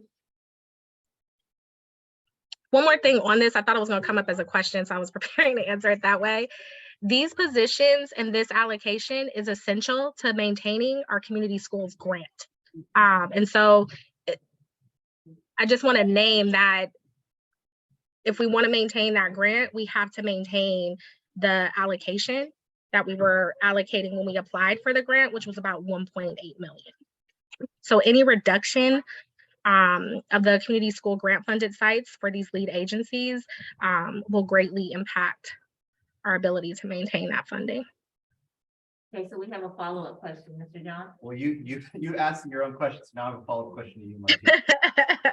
How much would it, so we, we could hire these people ourselves. I did some math here. If we're looking at 19 schools, that's about 33,000 a school. What would it cost? What is the internal cost to hire a Teamsters represented community schools director? Do you have that off the top of your head? Teamsters actually, our internal position, I believe the range is between 68,000 and 75,000. Most of the grant allocations that we currently allocate for staffing alone are below that. Most of our CSDs are at 68,000 in terms of the current salary cost. Thank you, Martine. So I actually have a follow-up too. Yes, ma'am. So Martine, you said that you have to do this in order to keep your grant funding, but it says that you're looking at possibly closing Pinole Valley, De Anza, Hercules, Nelson Rito, and then Saucon because it's community school funded. Would that affect your funding? So I put that as a note on here because those are the only sites that are LCAP funded that are not part of the community schools grant. And so it would be devastating to consider this, but those are the only cuts that we could make to this program from LCAP that would not impact our grant funding. Okay. So they're not currently closing. It's Right. basically saying Right. the only ones we could close that wouldn't impact the full service community school grant. But it's not recommended. No, it is not recommended. All right. What Thank would, you. what would be the savings in those positions? For these sites that are named, Pinole Valley, El Cerrito. Yeah. Let me run the math real quick.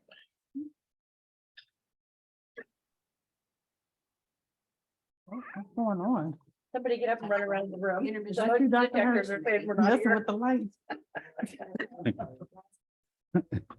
So it would be about 420,000. 420,000 off the 641,000?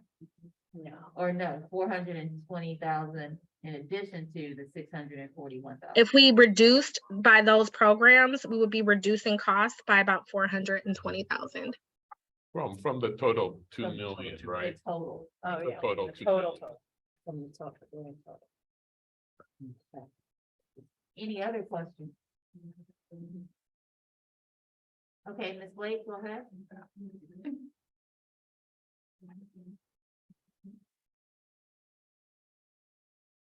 So I included Seneca in my same Bay Area Community Resources description because the work of both agencies is the same.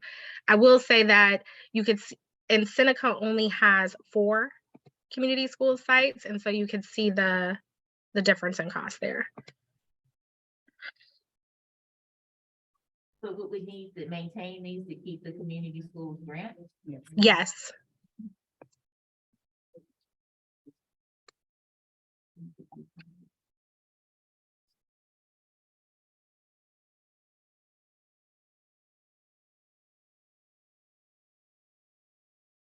Any questions? Okay, Ms. Blake, go ahead. Okay, the Glenn Price Group is funded through our California Community Schools Partnership Grant. So this has no impact on the budget.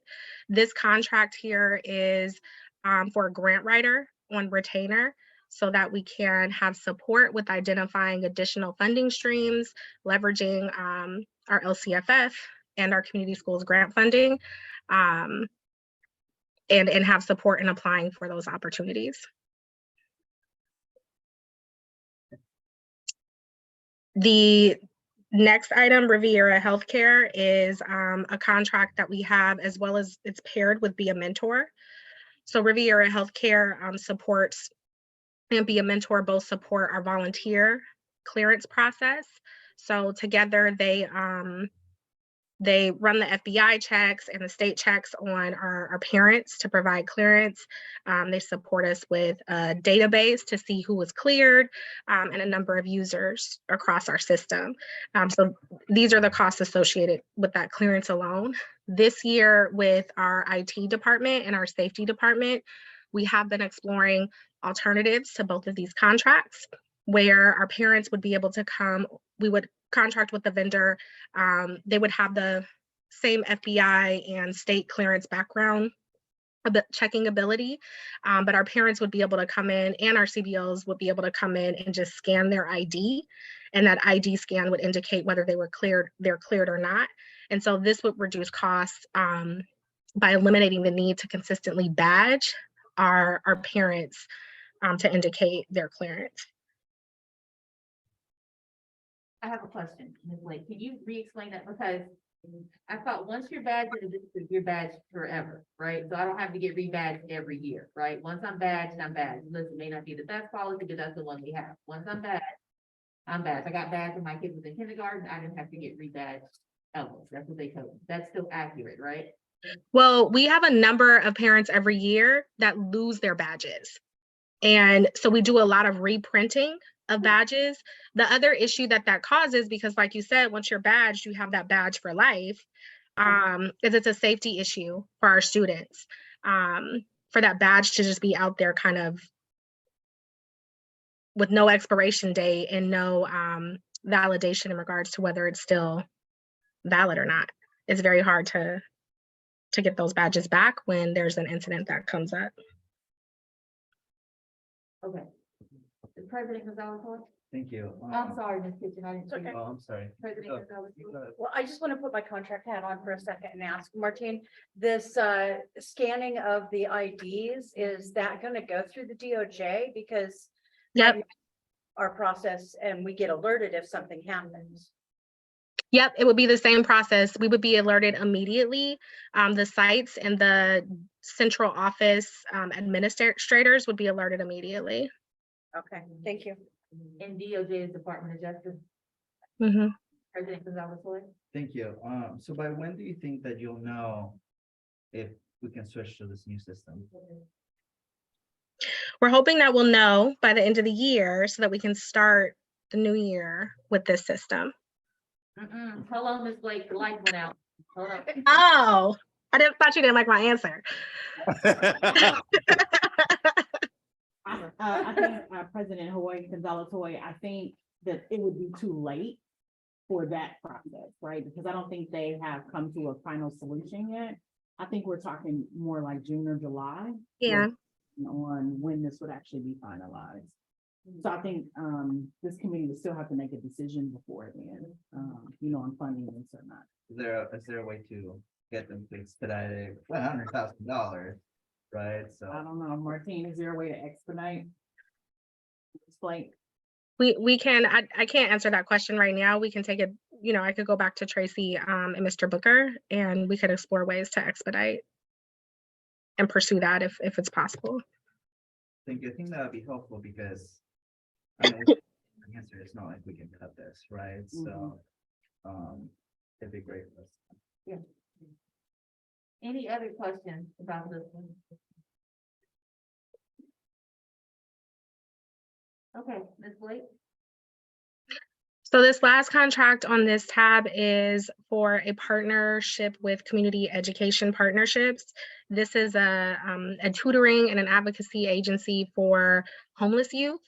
And so they provide capacity building to our school sites on strategies to immediately identify fit students and immediately resource them. So they pushed into a number of our secondary high schools to improve practice and policy around identifying our students more quickly and resourcing them more quickly. They also provide tutoring to any student that is identified as fit. And they also provide academic mentorship to support students with achieving their graduation plans. This contract is funded by American Rescue Plan, and you can see that that funding code is specifically for homeless youth. And so these funds can only be used for homeless youth and have no impact on our budget. Can you please tell us what FIT stands for? Families in transition. Any other questions? No? Okay, thank you, Ms. Blake. Next. I have one more tab. Am I doing expanded learning too? So there's 80 contracts or so on this tab. So I think a more efficient way to go through this particular tab is, you know, all of the contracts that are on this tab are grant funded, either through our ACES grant, our 21st Century grant, or our ELOP, Expanded Learning Opportunities Program funds.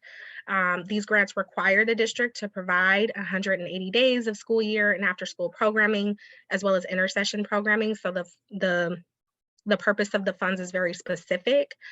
So we intend to continue to partner with our current lead agency partners to operate our current 33 school-based after-school programs, as well as the specialty providers that support us with intercession and summer programming. So all 80 of these contracts are grant funded contracts. Correct. Giving us money, Restricted funding. restricted funding, can't be used for anything but what the grant says it's used for. Correct. President Gonzalez, you have a question? Yeah, thank you. So are at least 80, I understand they're restricted. Are there any that we could look at that would release funds to transfer something from unrestricted to restricted? Can you repeat that? Okay, thank you. Yeah, I'm sorry. We're getting into like budget specifics, but out of these 80 contracts, I understand these are very specific for after school and extended learning, but that money could potentially pay for things that we're currently paying for unrestricted. Now, under unrestricted, just switch services, right? So are they, unless I'm wrong, that's what I'm tired, but out of the, Some of these even have capacity now. They're not fully subscribed in the current year. So for example, the Expanded Learning Opportunity Program, that 2,600 you see at the first one at the top there, for the school specialty office furniture, for example, that particular program is on its own is massive. It's like $16.6 million. But, you know, we've been building up this program because we have to offer it on all kindergarten through 6th grade at a minimum. And so getting it in place, the team, I think Casey, Jerron, Blackburn, we're trying to get this up, all these different partners in place running all over the district. And it's been a lift. And so there's still capacity in this one where there's alignment, why I mentioned, for example, those grad tutors, if we had a desire to change the structure of the program to be before after school, then we can move $1 million in there if she has capacity without making it a cut. There are other programs that are much higher subscribed, like Title I, that we would be looking for, you know, trade-offs. So I hope that helps. I mean, there's a lot of different programs and some are more tightly subscribed than others. I also just want to add, like, these after-school programs, most of these are, although we have our after-school lead agencies, the principal or the team has said, like, we want to partner with, Moving ACR. Forward Institute, or we want to partner with, Adventure More. We really want this. So we are not necessarily making the decisions for them. They're making the decisions, and then they have the funding. And then that's how they're getting the partnerships and after school. One thing that we did do this year that Casey did, and Martine, you, Ms. Blake, you can speak to it more if you'd like, but OASA, realizing that we had a massive amount of ELOP funds and realizing what was happening with the LCAP, we shifted to move Mafanikio coordinators to the ELOP funds, so that could free up some of the LCAP dollars. So that was one shift that happened. So that funding from Mafanikio, which was normally and had traditionally been funded out of the LCAP, we moved to ELOP. So where we did see opportunities, we did take that opportunity and say, okay, how can we maximize our dollars here to figure out how to free up for something else and what could actually go into after school. And because they wanted the Mafanikio program, that actually made sense. But I don't know if we've explored other avenues in terms of sort of reallocating funds to ELOP. And so Ms. Blake, I don't know if you want to add anything. No, we haven't. We have worked extremely hard to ensure that ELOP is aligned with the district's priorities. And so the contracts that you see here should demonstrate that level of alignment. And additionally, anything that's paid for through any of these after-school funding resources, they have to drive attendance. And so that's another area that we really have to think about in terms of shifting things to after school. If we're not able to capture attendance, if we're not able to capture it consistently, then that poses a problem in terms of maintaining the funding, which is why something like Mafanikio, where it's a regular ongoing program, was a lot easier to support. Thank you.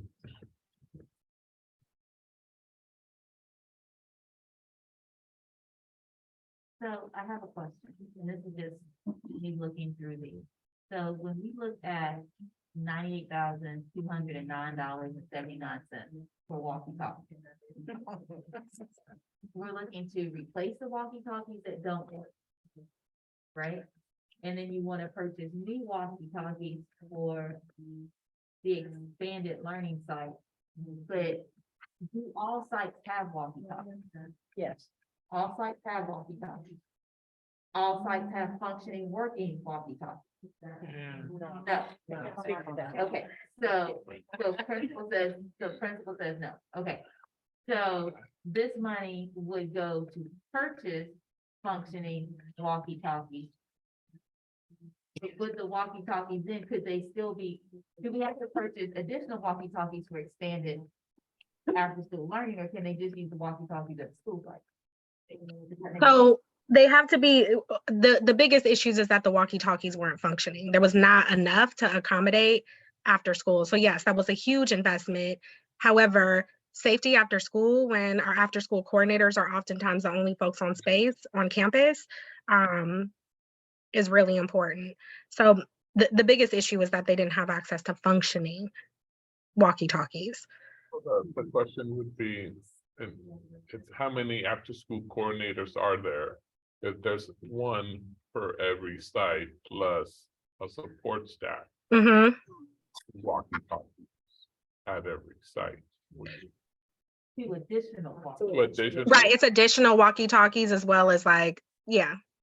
At some sites, but 6, something happens to communicate through that. Or the principal said to us 5, yeah, then the communication becomes easier, which is a good safety. Mm-hmm. And also being able to communicate, if you're out in the playground and something happens, you want to get the person in charge there as soon as possible. Mm-hmm. President Gonzalez-Hoy? Thank you. I have a few questions about specific contracts. If we could please go to page 48. Trustee Gonzalez, okay. I can't really hear that well. I don't know how far you are from the. Did you ask the question? If you could go to the contracts for social policy research associates. Is there a line number? It's page 48 for those who are in the building that For haven't. you, it's like, I don't even know how to find it.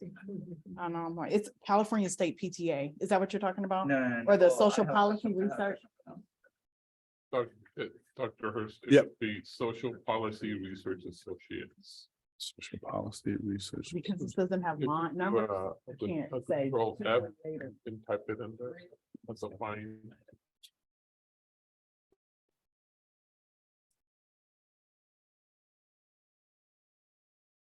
Social Policy Research. There we go.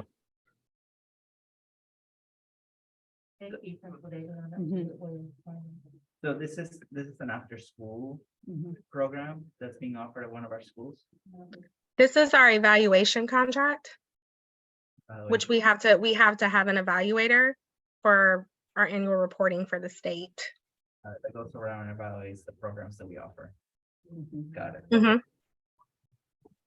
Can you describe what the PTA contract is? Yeah, so this year Expanded Learning provided some funding for our Parent University program, which happens after school.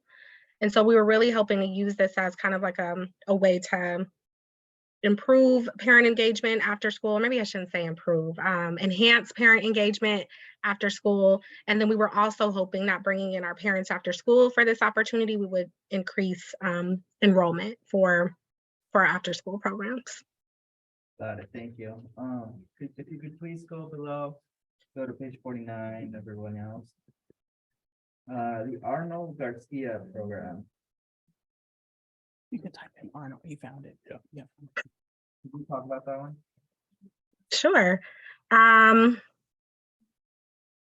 Okay, so he was a consultant that we brought on to support providing structure around our All Student Congress this year.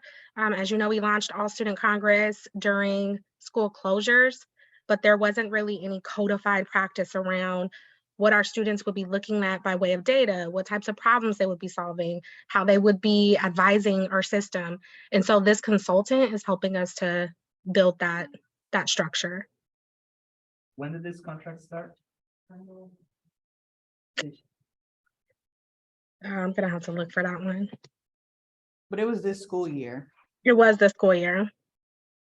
We didn't have it last school year. We didn't have it last year. 11/21/23. 11/21/23. Wait, no, 22. Yeah, 22.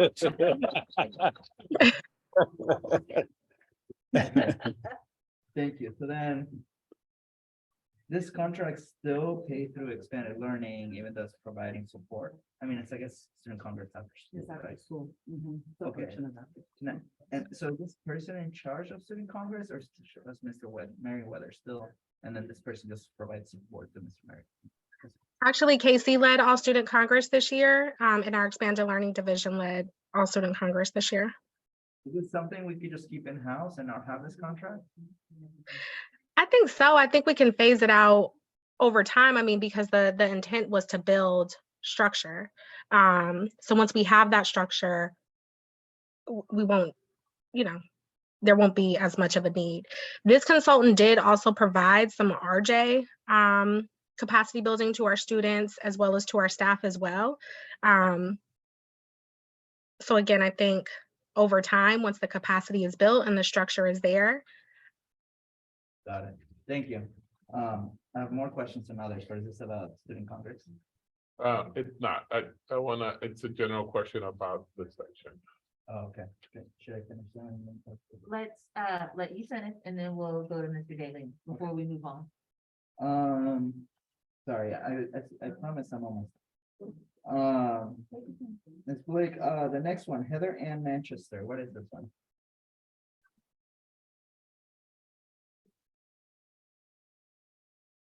restorative justice.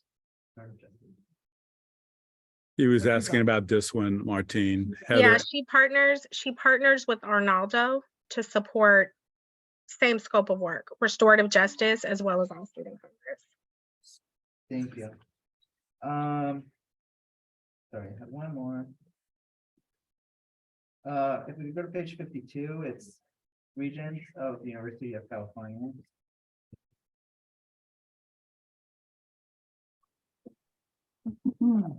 Ms. Blake, could you talk about this one? Page 52. I see it. I just need a minute to read the description because there's so many contracts for expanded learning. That was already impressive. So it was. So this contract provided STEM pop-up camps. Yeah, through Lawrence Hall of Science. And I believe this was during intercession at all of our elementary school sites. But this is continuing next year as well. Yes, we have to provide intercession, we have to provide enrichment. If there's a specific area that we would want to prioritize over some of the enrichment, and it's going to continue to drive attendance and align with student interests, then those are all certainly areas that we can discuss more. But if students enjoyed something and that shows in our evaluation, and it piqued their interest in terms of love of science, then yes, we will want to bring this back. Ms. Blake, can you just kind of just explain why we have to have the additional intercession days? It's a requirement of the Expanded Learning Opportunity Program grant. We have to have, I believe, 30 days of intercession program per year as our requirement for ELOP. So our summer school normally covers 20 days of intercession. So we have to offer additional days. So that's also why there was a spring camp this year.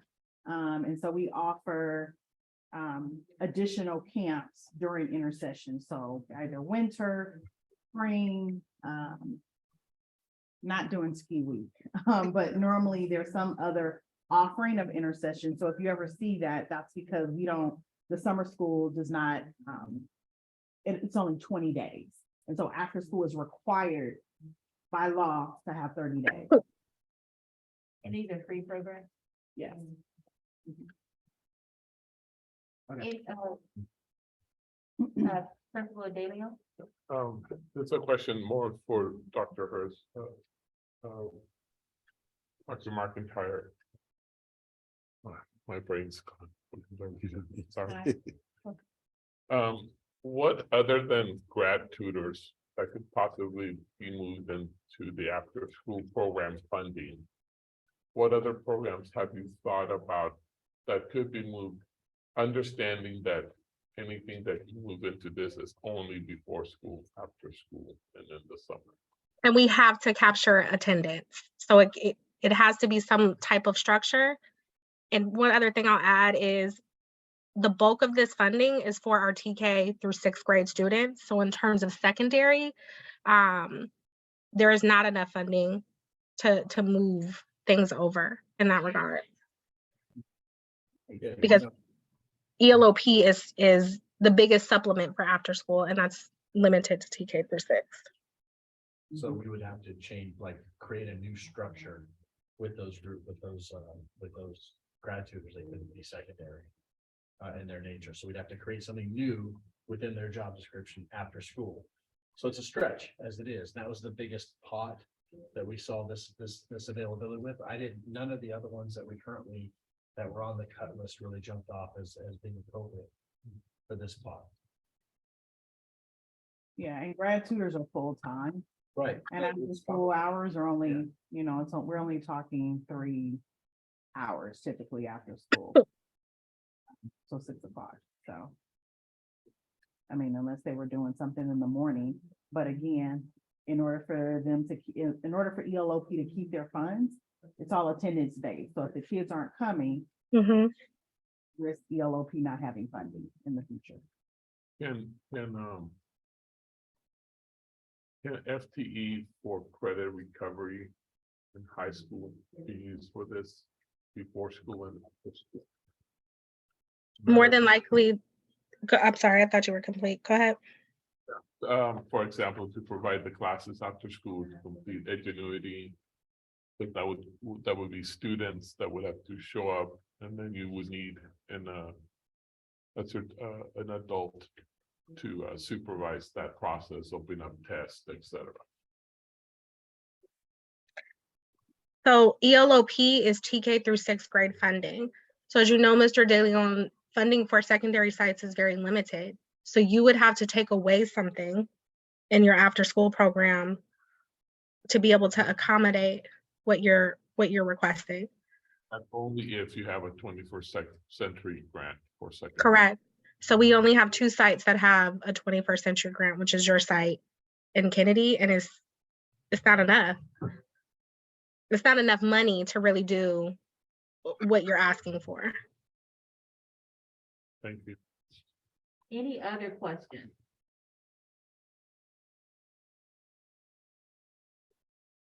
No?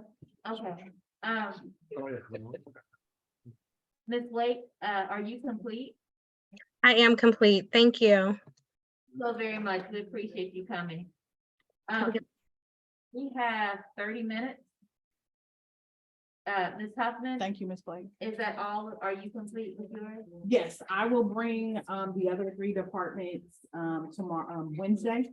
So I have English learner department. I also have a curriculum and instruction. They have a longer time, an hour and a half. I don't know if they'll need that full time. But it's going to be both directors and then college and career with VAPA. We had a schedule. I'm going to revise the schedule, but I imagine we'll be done before 1 o'clock. Okay. Well, we'll start at 8. For committee, board committee, what do you need to see on Wednesday? For us to be able to start having the difficult conversations that we need to have around this department. What do you need to see on Wednesday? The president is our voice. Sorry, Chairman Nicholson, maybe before we ask that question, we can inform them of what we have requested. That Dr. McIntyre is gonna bring. So on Wednesday, we're also going to, apart from finishing our services, we're also gonna get from McIntyre's department a larger view of the 4 and the 5,000, meaning how much funding there is and that services and HR and facilities when it comes to ongoing funds, one-time money, restricted versus unrestricted, just so that we have the bigger picture. So if, you know, we're going from micro to macro, as Dr. McIntyre mentioned it, so that we have that bigger picture as we create our goals. So hopefully that'll help. Yeah, would it be too much to ask to get the funding source, the codes and what List of funding what you need? is? Yes, Absolutely. thank you. Okay, that's good. That's a good one. Anything else?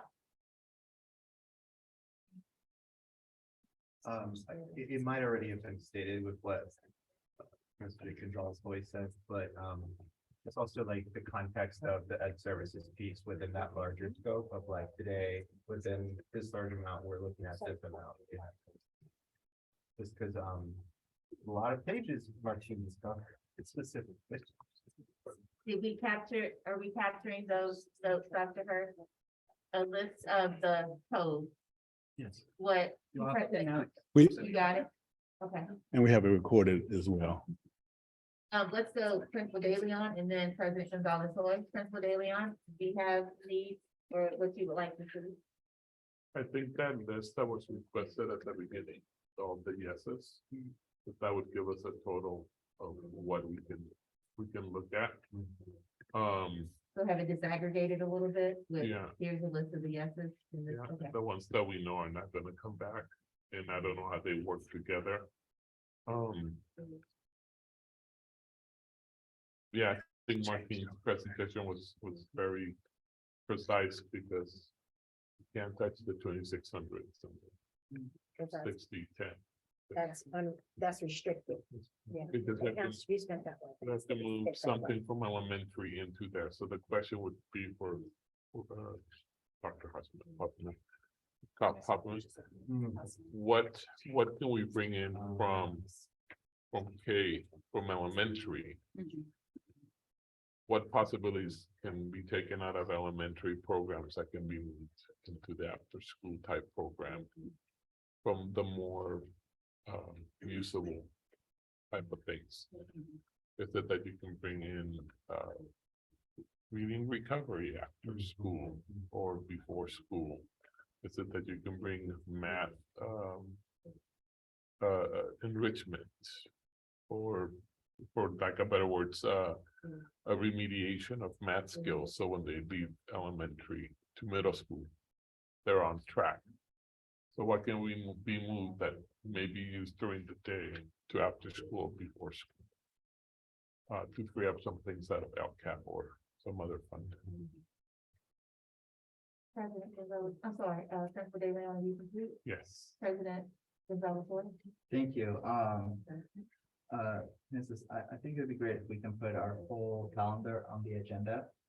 I am getting a little worried. I think the presentation has to end halfway through Wednesday. Because then we have to have Wednesday for deliberation, so if that's possible. Because otherwise that'll be a third meeting. And honestly, we're gonna have to have meetings. If that's possible and stuff, then it might have to shorten some of the presentations, but I think that would be helpful. And then I think that shares some posts maybe for homework for all of us is reviewing what we heard today, and then just starting to make notes around like the areas where like, okay, after hearing tonight, Yeah. we think this area can stay, this area should stay, this area maybe should go, and then that will become prepared for the Wednesday conversation. A little bit more on like, I already, from my hat, I already have this list of thoughts, right? And we can go from there, so we're. I think that's good. Very good, Mr. Don. Anybody else? Okay. We still have some time. Let's give ourselves a minute to center, but also give ourselves a minute to kind of debrief. We did what we need, right? We have to start the work. I think we're doing it by having the foundation, but we have to start having the conversation about what goes, let's say. One of the things that, and if I know how many kids are impacted, the impact, right? So if we have 40 kids and 20 are impacted, that makes a difference. If we have 4,000 kids and we're only serving 20, that makes a difference to me too. Does that make sense?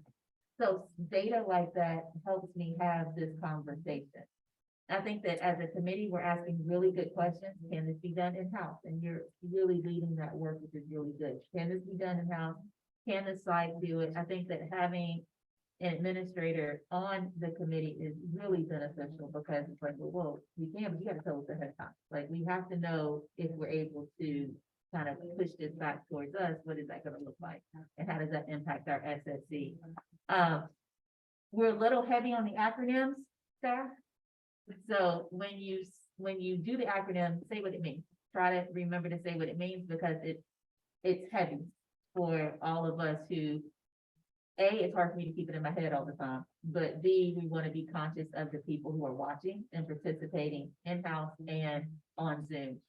Our next meeting is this Wednesday, starting at 8 o'clock to 1 o'clock at Alvarado Adult School. It's on my calendar at 8:30. I think it's like 8:30. Food will be there at 8. Food will be there, breakfast will be there at 8. We are using 0 district funds. 8:30 to 1. 8:30 to 1. Okay, Yeah. so no district funds are being used for this. Dr. Hurst is saying. Yes. If he's paying for this. We will start at 8:30, but breakfast will be there at 8. President Gonzalez-Toy. Thank you. One challenge that I would like to offer to our labor partners is that I really would like for you all to bring in your hat as of, is this something my unit could actually be doing instead of in a contract, right? So I'd really appreciate if you guys can have those conversations internally with your units, because I don't know. I mean, I completely, but right, so I think that would be really helpful because, otherwise, majority of these things honestly sound like we have. So I mean, I have like 14,000 so far that I've got, so I don't know where we're gonna find 10, and that's, I think, where we need to find. I think that's where we have to really lean on you all to be like, actually, this health service piece can be done by our school psychologist, right? Maybe it's just added piece, and that's where we can partner, right? Or it can be done by a scout, but then they need to be paid differently, right? Like, whatever that looks like. I mean, I think that we have to, so there's, we're not gonna make the mark, so. I have a clarifying question, it's from my own knowledge, understanding. Because we have so many other departments to go through, would it be wise to make the decision, a final decision on each department after each session? Or should we do it collectively as a whole once we review each department? That way we can prioritize. So for an example, if we cut something major here, but we probably could have salvaged it and cut in another department. I don't know, that's just a thought in my mind. I think it's a good thought. I think that we are so up against the gun. Okay. And this is our biggest department, okay, what we're looking here. If we can, I don't think the answer is a no, I think it's to the pleasure of the committee, like if we go and was, we go, remember that we had services, what if we took that back and then, and we over here? I think what, as the committee, what we need to do first is try to hit that 10.1. To give the county, to give us some space to do the work. Because I think that because they came so hard, so quick, they messed up our way that we were going to run this at a slow, kind of really deep dive pace. They kind of put their foot on us a little bit, or a lot of it. So now we have to figure out, okay, where can we hit that 10? My hope is that we hit that 10 somewhere over there, and then we can start having this conversation at a slower pace that we want it. Does that make sense?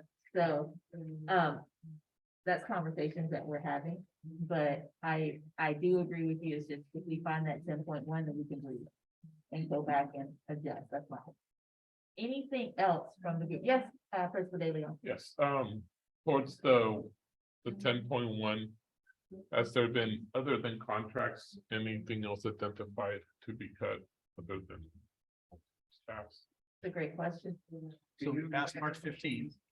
So let's repeat the question real quick and then we'll Other get that. than the contracts, has there been work done to identify different areas to be cut towards the 10 million? And could that be brought up? Okay, Dr. McIntyre, answer to that? So we passed March 15th. So our ability to impact staff is limited to the people who decide to leave on their own. And so we do have a system in place between positioning control and HR, where there's kind of like a double validation to make sure that we're not backfilling positions that theoretically, based on our student projections for next year, shouldn't necessarily be backfilled. That is, of course, after we fill, spots that have subs and SIPs and PIPs with fully tenured positions. So really right now it's tracking attrition, which I would expect to be unusually low, given the raise for next year. Yeah. Somebody that has a real reason to leave besides just one more tough year. Substantial, right? And will you have a number by next meeting of what that attrition might be? Well, part of what we have to do is we have to say, is this attrition somebody we don't have to replace or somebody we have to replace with every single one of these? And so right now, the attrition numbers are feeding into the transfer round that I think was supposed to go out tomorrow. Started tonight. Started tonight, okay. So, it feeds into that as well. And so I really wouldn't expect, the result. We'd probably have to finish closing the transfer round and know exactly where we stand. So how many days is the transfer round open? This week. Okay. So hopefully in a week. And then every position that comes open is like now a conversation rather than kind of before where we would kind of wash on the numbers. Now every single one is a conversation. And other than staffing, is there any other areas to cut? Materials. So you've got the materials and supplies, so books and supplies, as well as the contracts and other. So they're both in there. Now, when you're looking at ed services, they're all about providing wraparound services. So you're gonna see a lot more contracts, to supplement what's happening at the sites. In ed services, like when you look at business, you're gonna see a lot more purchases and supplies and utilities, things like that. President Gonzalez Boyd.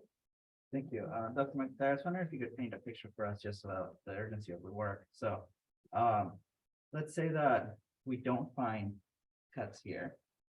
And really the only other space to cut is staffing or attrition, but we can't do that now, right? So we don't make the 10 million. Now, we can fill the hole for now with reserves. We would have all these consequences from the county, the board members would still getting paid. We would lose our ability to make decisions, whatever. But we have that money for a year, but then next year we would have to make staffing cuts, right?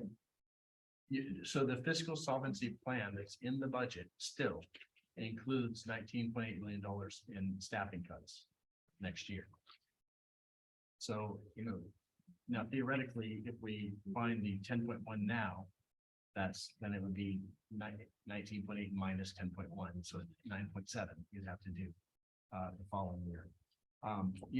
Realistically, the heroics that I would attempt in working with the leadership team is to, really probably accelerate the rate at which we're spending one-time dollars to keep the county from, and unless the board gave another direction. My goal is to keep the board in charge. Because when we get an administrator, man, they care about that loan before they care about everything else. And not that they're bad people, they just have a very different mission when they're sending in there. So I would probably want to have a conversation with Dr. Hurst and with you around, what our trade-offs would be. And so, for example, we've got that emergency learning loss block grant that's meant to last us like 5-6 years. Well, if you burn through it in 2, and all this stuff comes rolling back to the unrestricted general fund in year 3, it buys you a year or 2, but at what cost? You know what I mean? So the goal is to really try to be thoughtful and keep these things as spaced out for even kind of burn rate, really allow revenues to either come up or for natural attrition to bring it to right size us. So I think the conversation would be trade-off between the burn rate on the one-time money that has limited life and self-determination. Thank you. Yes. Anybody else? We have about 15 minutes. I'm all about giving you your time back, but I want to make sure that we're having in-depth conversations and answering everything that we need. We will meet again on Wednesday. That's not tomorrow, but the next day. Yes, Principal De Leon. Sorry. Too many questions. So after the new staffing came out, staffing for equality, what was the savings in that? So staffing to the staffing matrix is in the assumption for all the out year budgets. So when we look at the student enrollment projections and we project out, we don't say what is our staff today, carry that forward 3 years. We say what is the staff supposed to be based on the staffing matrix. And they're, normally attrition and maybe some minor pruning through the March 15th process is typically how we keep aligned to that. So the savings was already in the multi-year model. I can go back into it if it's something you'd like to see versus where we are today. But it wouldn't be new savings per se. It's already in the model. So yeah, so there's no new savings to report from the new staffing matrix. No. In fact, the positions that have been requested beyond the staffing matrix would be new costs in the model.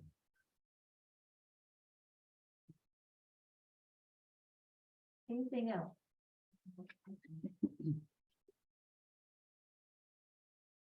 No other questions? I'm gonna have nightmares. Is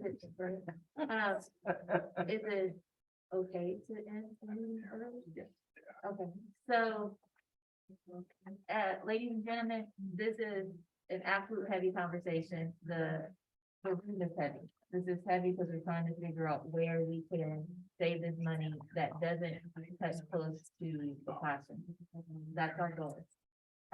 We have heard tonight that we're 19 point, what, Dr. McIntyre, 8? We're looking for $19.8 million. 19.8 overall we're looking for, and we need to start with 10.1. That's million. 10.1 million that the county wants us to see. The committee has a homework assignment to come back with what we believe are savings, and then we'll have that deep dive conversation on Wednesday. We need to get that Wednesday agenda out. I think she already posted it. Oh. Yeah. right, I probably didn't look it up. Okay, thank you, everyone. We really appreciate you tuning in. Thank you, committee, for showing up and always having great questions and great input. Thank you to our, community members who are in person. And thank you to all of you who showed up online. We are dismissing this meeting at 7:46. Once again, we'll see you at Alvarado, starting the meeting at 8:30. We are adjourned. Thank you. Thank you.